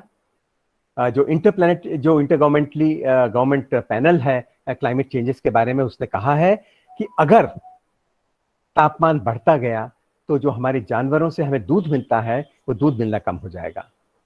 एशिया में जो खाने की स्थिति, भोजन की स्थिति धीरे धीरे अन्न की सुरक्षित हो रही थी, वो फिर बिगड़ जाएगी। अफ्रीका के बहुत सारे देश हैं जहां पर अनाज जो है वो 2/3 ही पैदा होंगे जितने वो आज हो रहे हैं उसके। इसका मतलब पूरे विश्व के सामने एक फूड का, एक खाने का संकट खड़ा हो जाएगा। हमारे देश में जेएनयू के वैज्ञानिकों ने जो स्टडी की थी उसके अनुसार ये था कि अगर तापमान, जो मिनिमम तापमान होता है वो 18 डिग्री से 19 डिग्री हमारे यहाँ जाड़ों का बढ़ गया, तो उसकी वजह से जो हमारी धान की पैदावार है वो प्रति हेक्टेयर 5 टन के लगभग कम हो जाएगी। और अगर 22 से 23 डिग्री हुआ तो करीब आधा टन के लगभग वो उपज कम हो जाएगी। इस तरह के बहुत सारे अनुमान हैं। विंटर टेम्परेचर में चेंज होगा तब हमारे जो गेहूं की उपज है वो कम हो जाएगी। इसका मतलब ये हुआ कि अगर क्लाइमेट में चेंज होगा, अगर तापमान में चेंज होगा, तो जो एग्रीकल्चरल कंडीशन इतनी मेहनत के बाद 1960 के दशक के बाद हमारे देश पे सुधरी थी, उस पर फिर परेशानी पैदा हो सकती है। तो क्लाइमेट चेंज का, टेम्परेचर का बढ़ना अरेस्ट किए जाना बहुत जरूरी है। और केवल अन्न नहीं, जो गाय जैसे या भैंस जैसे पशु हैं जिनसे हमें दूध मिलता है, अगर उनके लिए भी परिस्थिति थोड़ा सा अनुकूल नहीं हुई तो उनसे मिलने वाले दूध की मात्रा भी कम हो जाती है। ये साइंटिफिकली एस्टेब्लिश्ड है। और क्योंकि हमारे देश में बहुत बड़ी संख्या उन मवेशियों की है दूध देने वाले जो विदेश से आए हैं, जैसे जर्सी हैं या दूसरी तरह की वेराइटीज हैं, स्पीसीज हैं, तो इन वेराइटीज पर तापमान के परिवर्तन का बहुत ज्यादा फर्क पड़ेगा। और जो एक हमारे देश में व्हाइट रिवोल्यूशन आया था उस पर भी दुष्प्रभाव पड़ने की आशंका रहेगी। समुद्र का जीवन, अगर तापमान बढ़ेगा उसमें ज्यादा कार्बन डाइऑक्साइड घुल जाएगी। ज्यादा कार्बन डाइऑक्साइड घुलेगी, अगर नहीं, जो कार्बन डाइऑक्साइड घुली थी, अगर तापमान बढ़ेगा तो कार्बन डाइऑक्साइड वहां से निकलेगी। लेकिन अगर वातावरण का कार्बन डाइऑक्साइड बढ़ता जाएगा, जो पृथ्वी से हमसे हमारे गतिविधियों के कारण जाने वाली कार्बन डाइऑक्साइड है, तो वो कार्बन डाइऑक्साइड अंत में समुद्र में जाती है।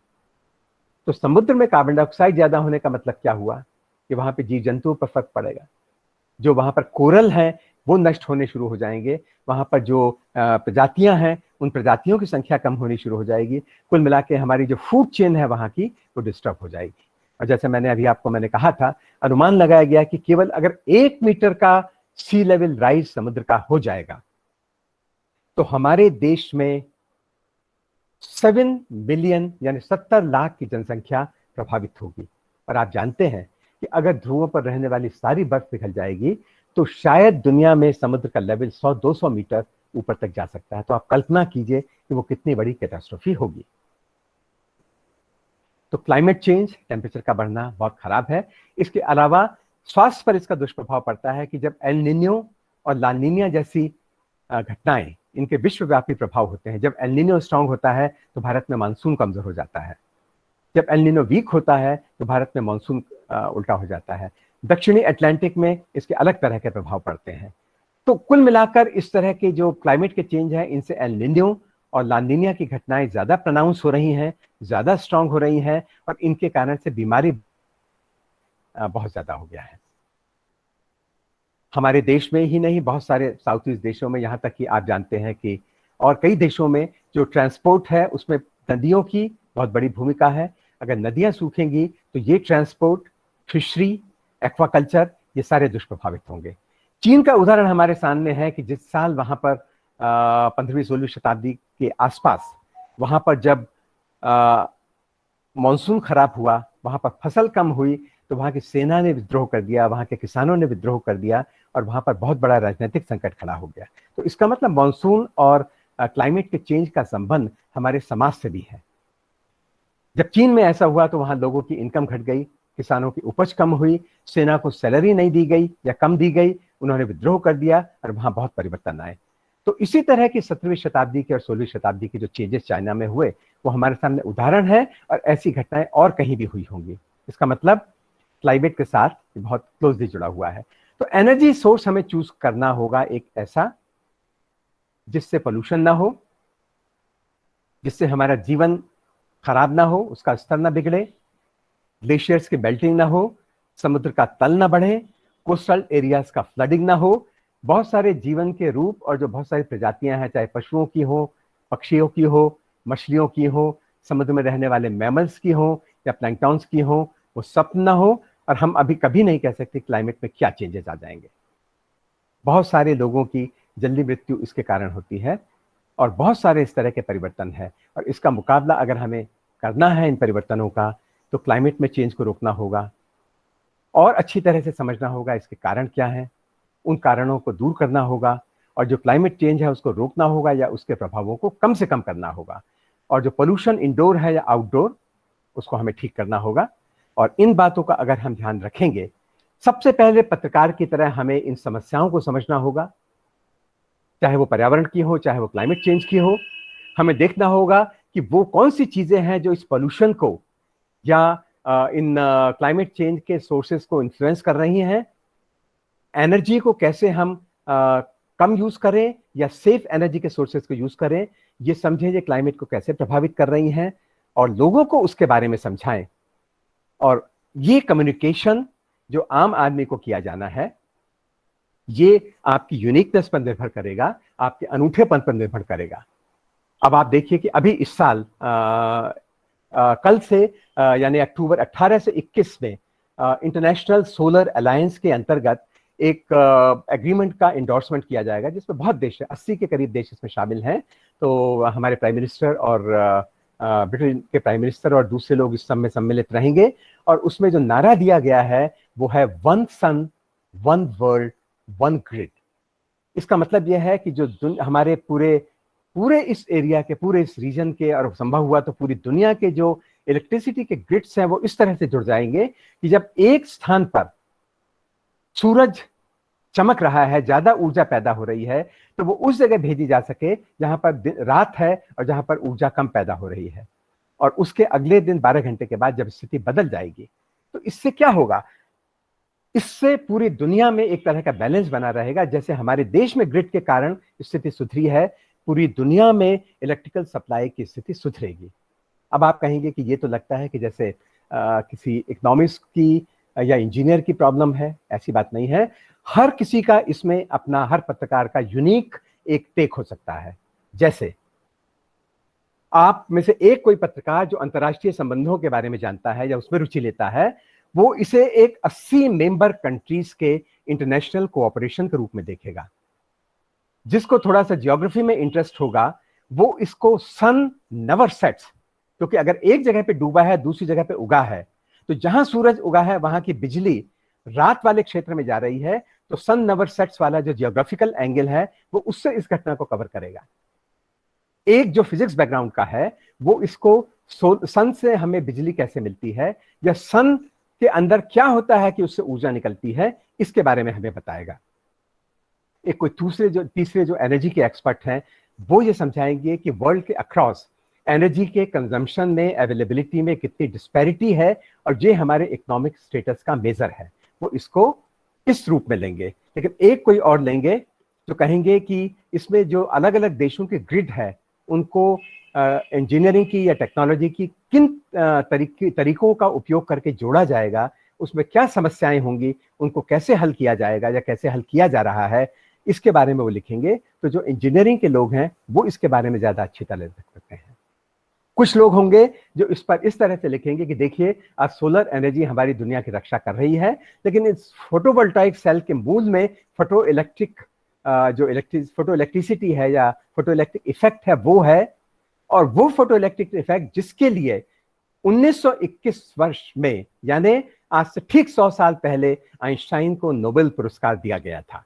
आप इस एंगल से भी इसको कवर कर सकते हैं, और जो दूसरे पत्रकार हैं वो उसको एक और एंगल से कवर सकते हैं कि इसका दुनिया की अर्थव्यवस्था पर क्या फर्क पड़ेगा, इसका दुनिया में स्वास्थ्य पर क्या फर्क पड़ेगा। क्योंकि हम जानते हैं कि हमारे कई देशों में ऑपरेशंस कई बार इसलिए नहीं हो पाते या पोस्टपोन करने पड़ते हैं क्योंकि उस समय वहां बिजली नहीं उपलब्ध है। तो इस ग्रिड के कारण बिजली की उपलब्धता सुधरेगी तो लोगों की जान बचेगी, लोगों का स्वास्थ्य सुधरेगा, लोगों को सुरक्षा मिलेगी, और जीवन जिसे सबसे अमूल्य, सबसे बहुमूल्य माना जाता है, उसके प्रति हमारा सम्मान बढ़ेगा। तो हम कल के बारे में सोचें, हमारे भविष्य में क्या है, हमारा आने वाला कल कैसा होगा, इसके बारे में सोचें, इसके पॉजिटिव एस्पेक्ट को भी प्रेजेंट करें। लेकिन अगर हम इन सिद्धांतों से विचलित होते हैं, हम अगर अपने पर्यावरण की रक्षा नहीं करते, अगर हम पोल्यूशन बढ़ाते जाते हैं, अगर हम इस क्लाइमेट चेंज को नहीं रोकते, तो कल इतना खराब होगा कि जैसा इस चित्र में आपको दिखाया गया है, जो पोलर बियर जैसे जीव हैं वो हमेशा के लिए लुप्त हो जाएंगे, क्योंकि ध्रुवों पर रहने वाली बर्फ पूरी पिघल जाएगी, और ध्रुवों पर रहने वाली बर्फ अगर पिघलेगी तो नदियों के माध्यम से वो समुद्र में जाएगी, समुद्र का तल बढ़ेगा, समुद्र के आसपास रहने वाले जितने विकसित क्षेत्र हैं, आप ये देखिए दुनिया की सारी सभ्यताएं अगर विकसित हुई हैं या तो समुद्र के किनारे या नदियों के किनारे, और अगर इन सब पर प्रभाव पड़ेगा तो इनके आसपास में रहने वाले लोगों पर प्रभाव पड़ेगा और हमारी मानव सभ्यता समाप्त हो जाएगी। तो क्लाइमेट चेंज और पोल्यूशन दोनों की समस्या पर सोचिए। और मैं फिर से आपको याद दिलाऊंगा जो मैंने क्लाइमेट की चर्चा के शुरू में कहा था, W.S. ब्रोकर का एक स्टेटमेंट यूनिवर्सिटी ऑफ कोलंबिया के, उन्होंने कहा था climate is a beast and we are poking it with sticks.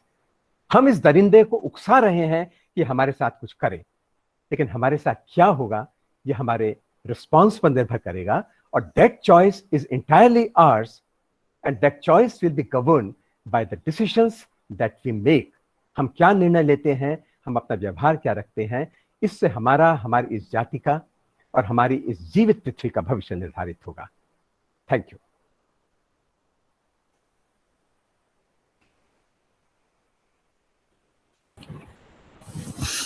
बिल्कुल, चॉइस इज एंटायरली आवर्स, बिल्कुल सही कहा आपने, और बहुत ही थॉट प्रोवोकिंग नोट पे सर आपने लेक्चर ये एंड किया। चॉइस इज एंटायरली आवर्स कि हमें किस डायरेक्शन में जाना है, किस तरह की लाइफ चाहिए एंड हमारा फ्यूचर क्या है। मैं ये अनशेयर हो गया कि नहीं अभी मेरा पीपीटी? जी ना सर, अभी शो हो रहा है, डिस्प्ले में है। अनशेयर नहीं हो पा रहा, कैसे होगा?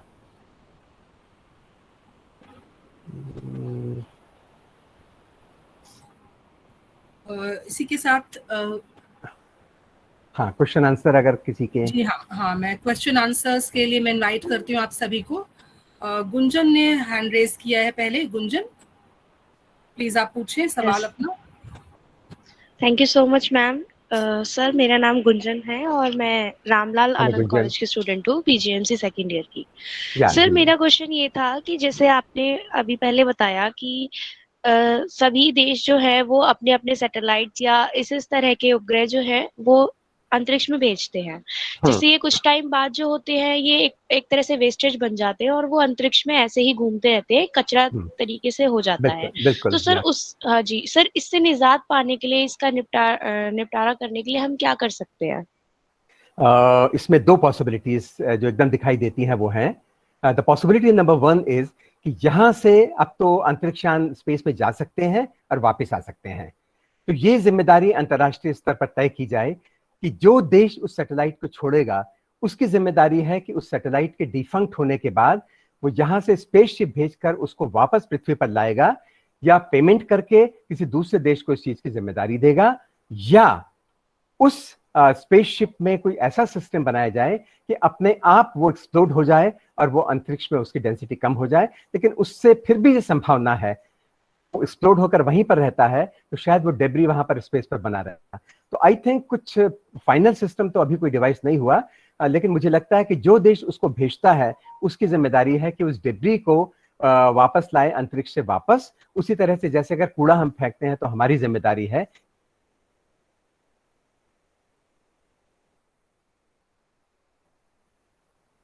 हेलो, यस सर, या नेक्स्ट क्वेश्चन पे बढ़ते हैं। इमरान, आप कुछ पूछना चाह रहे हैं? Good afternoon sir, Imran this side. Sir मेरा सवाल ये है कि अगर हम आज के टाइम पे देखें तो बहुत सारी कंट्रीज़ हैं और रीजन्स हैं जहाँ पर आज हम क्लाइमेट चेंज का असर देख सकते हैं। जैसे कि हाल ही में मडागास्कर में ड्राउट आ गया, वो क्लाइमेट चेंज की वजह से साइंटिस्ट ने बोला हुआ है। तो सर क्या हम ऐसे देखेंगे कि जो डेवलप्ड नेशंस हैं वो ये क्लाइमेट चेंज उनके जगह पर बच जाएंगे वो थोड़ी देर के लिए, और जो गरीब नेशंस हैं वो ज़्यादा भुगतेंगे इसके लिए? इन अ वे जो आप कह रहे हैं वो बिल्कुल सही है, जबकि इसमें गलती जो अमीर देश हैं उनकी ज्यादा है, क्योंकि जितना एक्सप्लॉइट उन्हें नेचर को करना था वो कर चुके, और अब उनके वो डेवलपमेंट का जो रेट है वो उतना ज्यादा नहीं है। लेकिन आज भी एक अमेरिकी नागरिक भारत के नागरिक की तुलना में करीब 10 गुनी ऊर्जा खर्च करता है, but at the same time हमारी पॉपुलेशन क्योंकि उनसे ज्यादा है, तो ओवरऑल कंट्रीब्यूशन जो क्लाइमेट चेंज को और जो पोल्यूशन को है वो हमारे देश का भी काफी है। ये जिम्मेदारी छोटे देशों की भी है, बड़े देशों की भी, और यहाँ पर बड़े देशों को एक जेनरस या उदार एप्टीट्यूड अपनाना पड़ेगा। जिस टेक्नोलॉजी को वो डेवलप करते हैं जिससे पोल्यूशन कम होगा, जिससे क्लाइमेट चेंज रुकेगा, वो टेक्नोलॉजी उन्हें कंपैरेटिवली गरीब देशों को कम दाम में उपलब्ध करनी चाहिए। ये नहीं सोच कहना चाहिए कि आप पुरानी जो टेक्नोलॉजी है उसका यूज बंद कर दीजिए और ज्यादा दाम पर हमसे टेक्नोलॉजी को खरीदिए।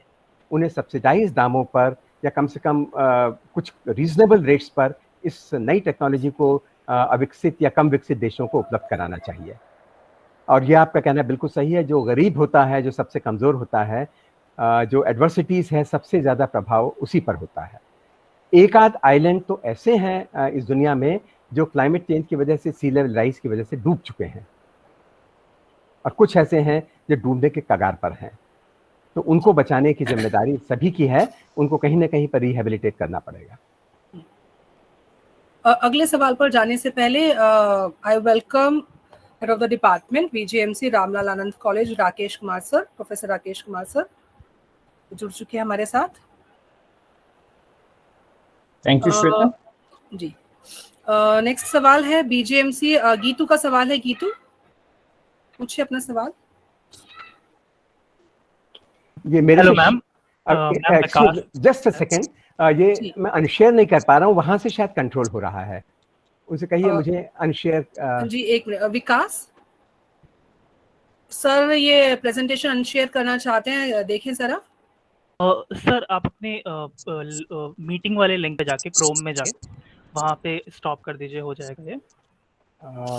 कहाँ पे ऑप्शन है? ये इसमें नहीं आ रही है। सर आपके अभी जो नीचे डैशबोर्ड जो दिख रहा है उसमें क्रोम वाला जो आइकन है उस पे जाइए। एक सेकंड, क्रोम वाला ऑप्शन इसमें है? क्रोम वाला ऑप्शन इसमें नहीं है सर। ये क्रोम का जो आइकन है, पीपीटी जो सामने दिख रहा है उसमें एक पावर पॉइंट वाला आइकन है, उसके नीचे क्रोम वाला आइकन है, एकदम नीचे टैब में। मेरे स्क्रीन पर नहीं दिखाई दे रहा है ये। एक सेकंड में देखता हूँ। Normal, slide sorter, reading view, slide view. नहीं, इसमें नहीं आ रहा है, क्या बात? ओके सर उसके नीचे आइए। सर नोट्स के नीचे आई कर इसमें वही डॉट्स वाला वो नहीं दिखाई दे रहा, क्या बात है, कुछ प्रॉब्लम है। चलिए आप वहां से कर सकते हैं इसको शेयर। एक मिनट सर, मैं ट्राई करता हूँ।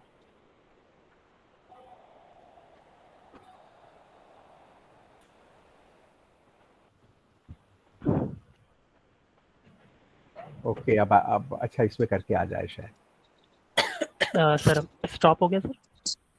जी ओके, स्टॉप हो गया जी। हाँ, now it's fine, thank you.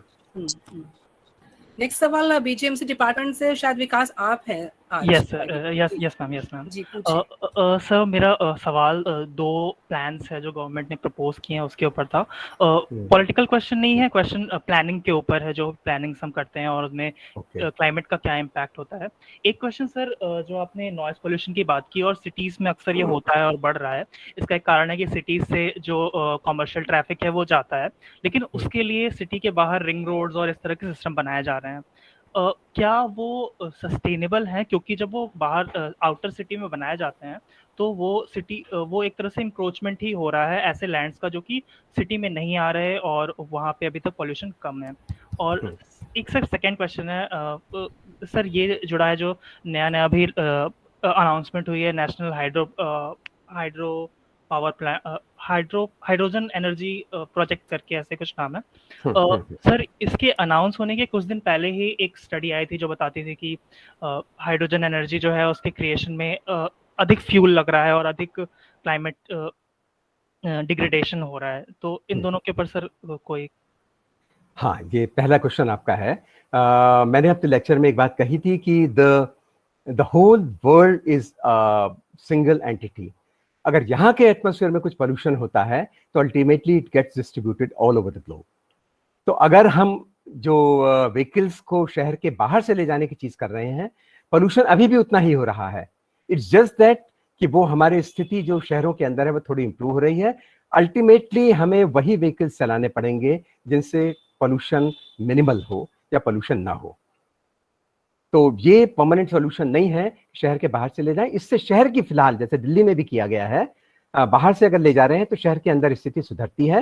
लेकिन आपने एक चीज और नोटिस की होगी कि पहले जब डीजल और पेट्रोल का उपयोग होता था, उसके बाद जब जो प्रेशराइज गैस का उपयोग शुरू हुआ है वहां के व्हीकल्स में, या सीएनजी का उपयोग शुरू हुआ है कंप्रेस का, उसके बाद से दिल्ली के अंदर पोल्यूशन की स्थिति बहुत सुधरी है। तो we have gone one step up.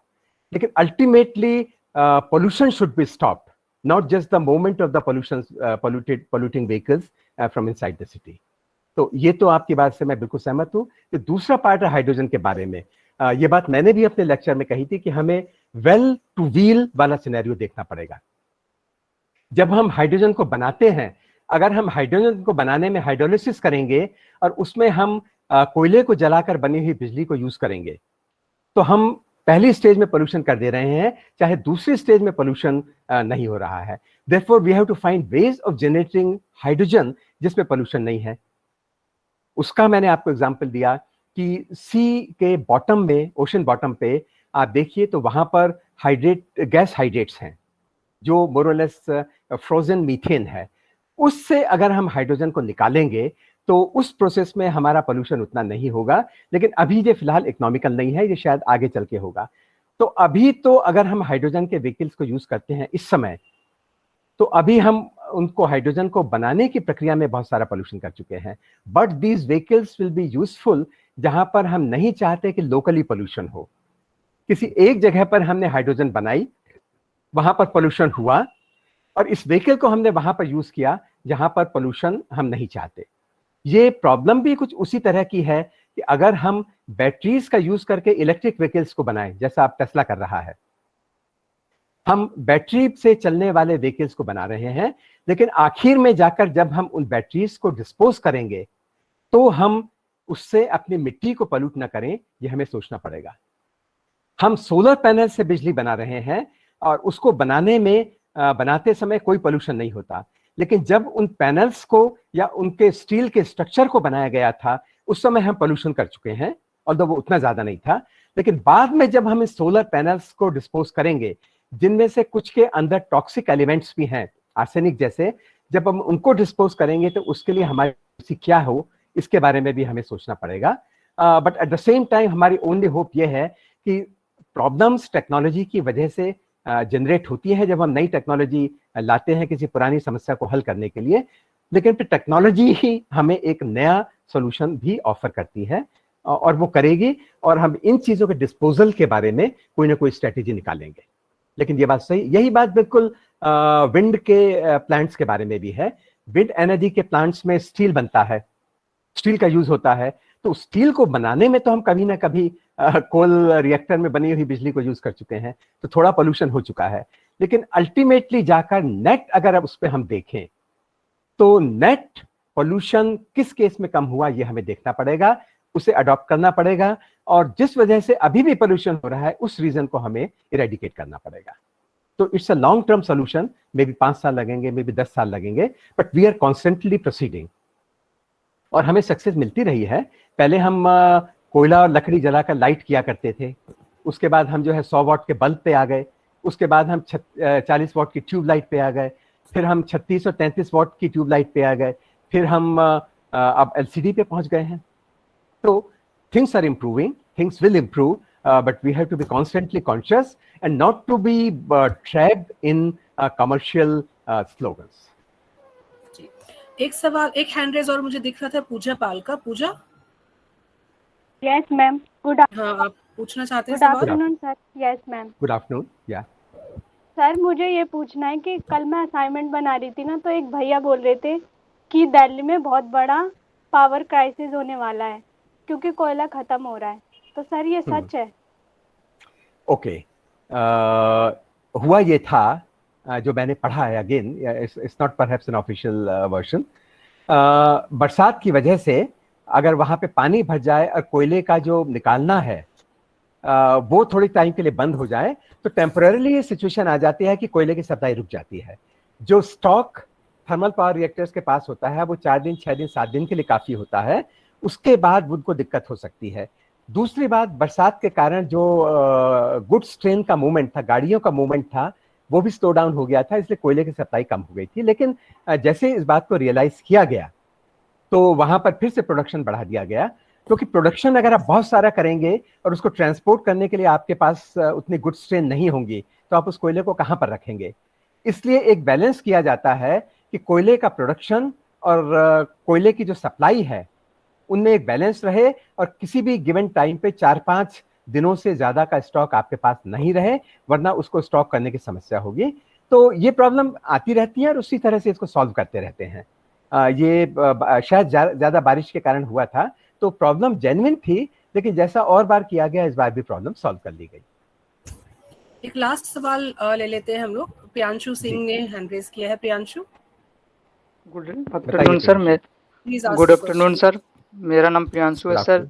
मेरा 2 क्वेश्चन है। एक क्वेश्चन है कि सर ओजोन लेयर का डिप्लेशन का सबसे मेन कॉज जो है ये CFC है, तो और CFC एमिट होता है ज़्यादातर रेफ्रिजरेटर, AC ये सब या एरोसेल से सब, लेकिन आज भी हमारे देश में या फिर वर्ल्ड लेवल पे, मास लेवल पे, मास स्केल पे AC रेफ्रिजरेटर ये सब का यूज हो रहा है। तो क्या अब ये सब CFC का एमिट नहीं कर रहे हैं? और मेरा दूसरा क्वेश्चन ये है सर कि हमारे देश का फिजियोग्राफी यूनिक और रिच है, फिर भी हम आज भी ज़्यादातर कन्वेंशनल सोर्स ऑफ एनर्जी का ही उपयोग कर रहे हैं, जबकि non conventional source of energy हमारे देश में बहुत ज़्यादा रिच है, तो उस ओर क्यों नहीं शिफ्ट कर पा रहे हैं? Okay, both the questions are very good. पहला क्वेश्चन जो है, जो आपने क्लोरोफ्लोरोकार्बन्स के बारे में कहा, एक्चुअली हमारा देश लगभग 20 साल पहले बैन कर चुका है इनका प्रोडक्शन, स्टोरेज और इनका यूज, और अब हमारे देश में, बल्कि दुनिया के अधिकतर देशों में, हम लोग उनमें पहल करने वालों में थे। दुनिया के देशों में ऐसी गैसेस का उपयोग अब रेफ्रिजरेटर्स में नहीं हो रहा है जिनके कारण ओजोन लेयर डैमेज हो। ओजोन लेयर डैमेज होने का इस समय जो प्रमुख कारण है वो नाइट्रोजन के जो ऑक्साइड व्हीकल से निकलते हैं वो हैं, और उनको भी अब धीरे धीरे दूसरे फ्यूल का उपयोग करके कम किया जा रहा है। तो इस समय क्लोरोफ्लोरोकार्बन्स नहीं रिलीज किए जा रहे हैं हमारे रेफ्रिजरेटर्स या इस तरह के जो कूलिंग के इंस्ट्रूमेंट्स हैं उनके द्वारा, इसलिए उनके कारण तो इसका ओजोन लेयर का डैमेज नहीं हो रहा है। और जैसा मैंने आपको याद होगा एक चित्र दिखाया था कि 95 के आसपास से अब तक का, पिछले करीब 3-4 साल पहले तक का मैंने आपको चित्र दिखाया था कि 90s के दशक के अंत तक पहुंचते पहुंचते ओजोन, ये हमारे वातावरण में क्लोरोफ्लोरोकार्बन्स का जो कंसंट्रेशन बढ़ रहा था वो प्लेटो पे पहुंच गया था, यानी उसका बढ़ना बंद हो गया था। तो उस फ्रंट पर अब कोई चिंता की बात नहीं है। आर सीरीज के नई तरह के कुछ केमिकल्स आ गए हैं, उनका उपयोग अब हमारे रेफ्रिजरेटर्स में किया जा रहा है, जिनसे ओजोन लेयर को डैमेज ऑलमोस्ट जीरो है, तो ये समस्या नहीं है। दूसरा सवाल आपका है कि हम क्यों नॉन कन्वेंशनल एनर्जी सोर्सेज की तरफ शिफ्ट नहीं कर रहे हैं। हम लोग कर रहे हैं, जैसे मैंने आपको दिखाया कि दुनिया में कुछ देश हैं जो 100% ऊर्जा न्यूक्लियर बना रहे हैं, जैसे फ्रांस और बेल्जियम जैसे देश हैं जो बहुत बड़ी मात्रा में ऊर्जा न्यूक्लियर से बना रहे हैं। जर्मनी जैसे देश हैं जिन्होंने न्यूक्लियर एनर्जी बनाना भी बंद कर दिया है। हमारे देश में अभी कुछ साल पहले 1100-1200 मेगावाट के 4 न्यूक्लियर प्लांट्स लगे थे, और फ्रांस, अमेरिका, दूसरे देशों के साथ, रशिया के साथ तो थे ही थे। फर्दर एग्रीमेंट्स हुए हैं ऐसे बहुत सारे न्यूक्लियर पावर प्लांट्स लगाने के, लेकिन क्योंकि जिन देशों के पास कोयला है, चीन उनमें से एक है, जिनके पास कोयला है उन्हें कोयले का उपयोग सबसे सस्ता पड़ता है, और चीन बड़े देशों में से है। दूसरे देशों में भी जिनके पास गैस है, नेचुरल गैस है, वो नेचुरल गैस का उपयोग कर रहे हैं। जिनके पास पेट्रोलियम और डीजल है वो पेट्रोलियम डीजल का उपयोग कर रहे हैं। तो कुल मिलाकर अगर हम देखें तो जो फ्यूल है उसमें से 84-85% फ्यूल आज भी फॉसिल फ्यूल है। लेकिन इसका मैंने आपको ग्राफ दिखाए हैं कि हमारे देश में भी विंड एनर्जी बढ़ रही है, हमारे देश में सौर ऊर्जा का उपयोग बढ़ रहा है, और कुल ऊर्जा का ये अभी भी बहुत छोटा प्रतिशत है। और आपका कहना बिल्कुल सही है कि हमारे देश में तो साल के करीब करीब, कुछ क्षेत्र छोड़ दें तो बहुत जगह तो 10 महीने बहुत अच्छी धूप आती है। लेकिन हमारे देश में पॉपुलेशन ज्यादा है तो जमीन की भी थोड़ी कमी है।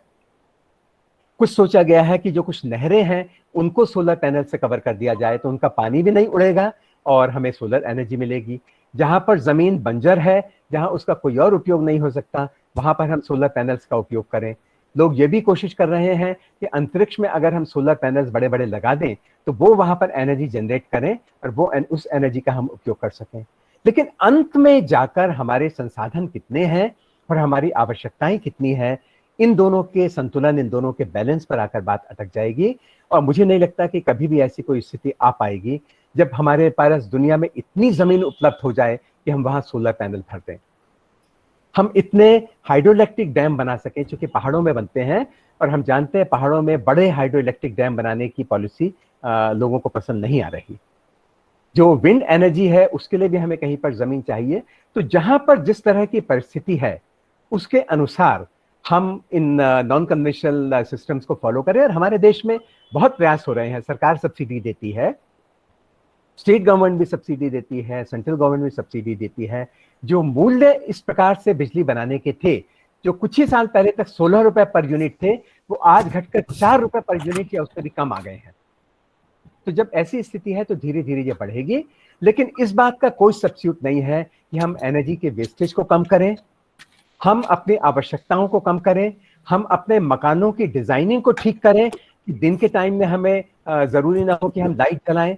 हम मकानों में ऐसे पदार्थों का उपयोग करें कि गर्मी के दिनों में हमें एसी का बहुत ज्यादा उपयोग ना करना पड़े।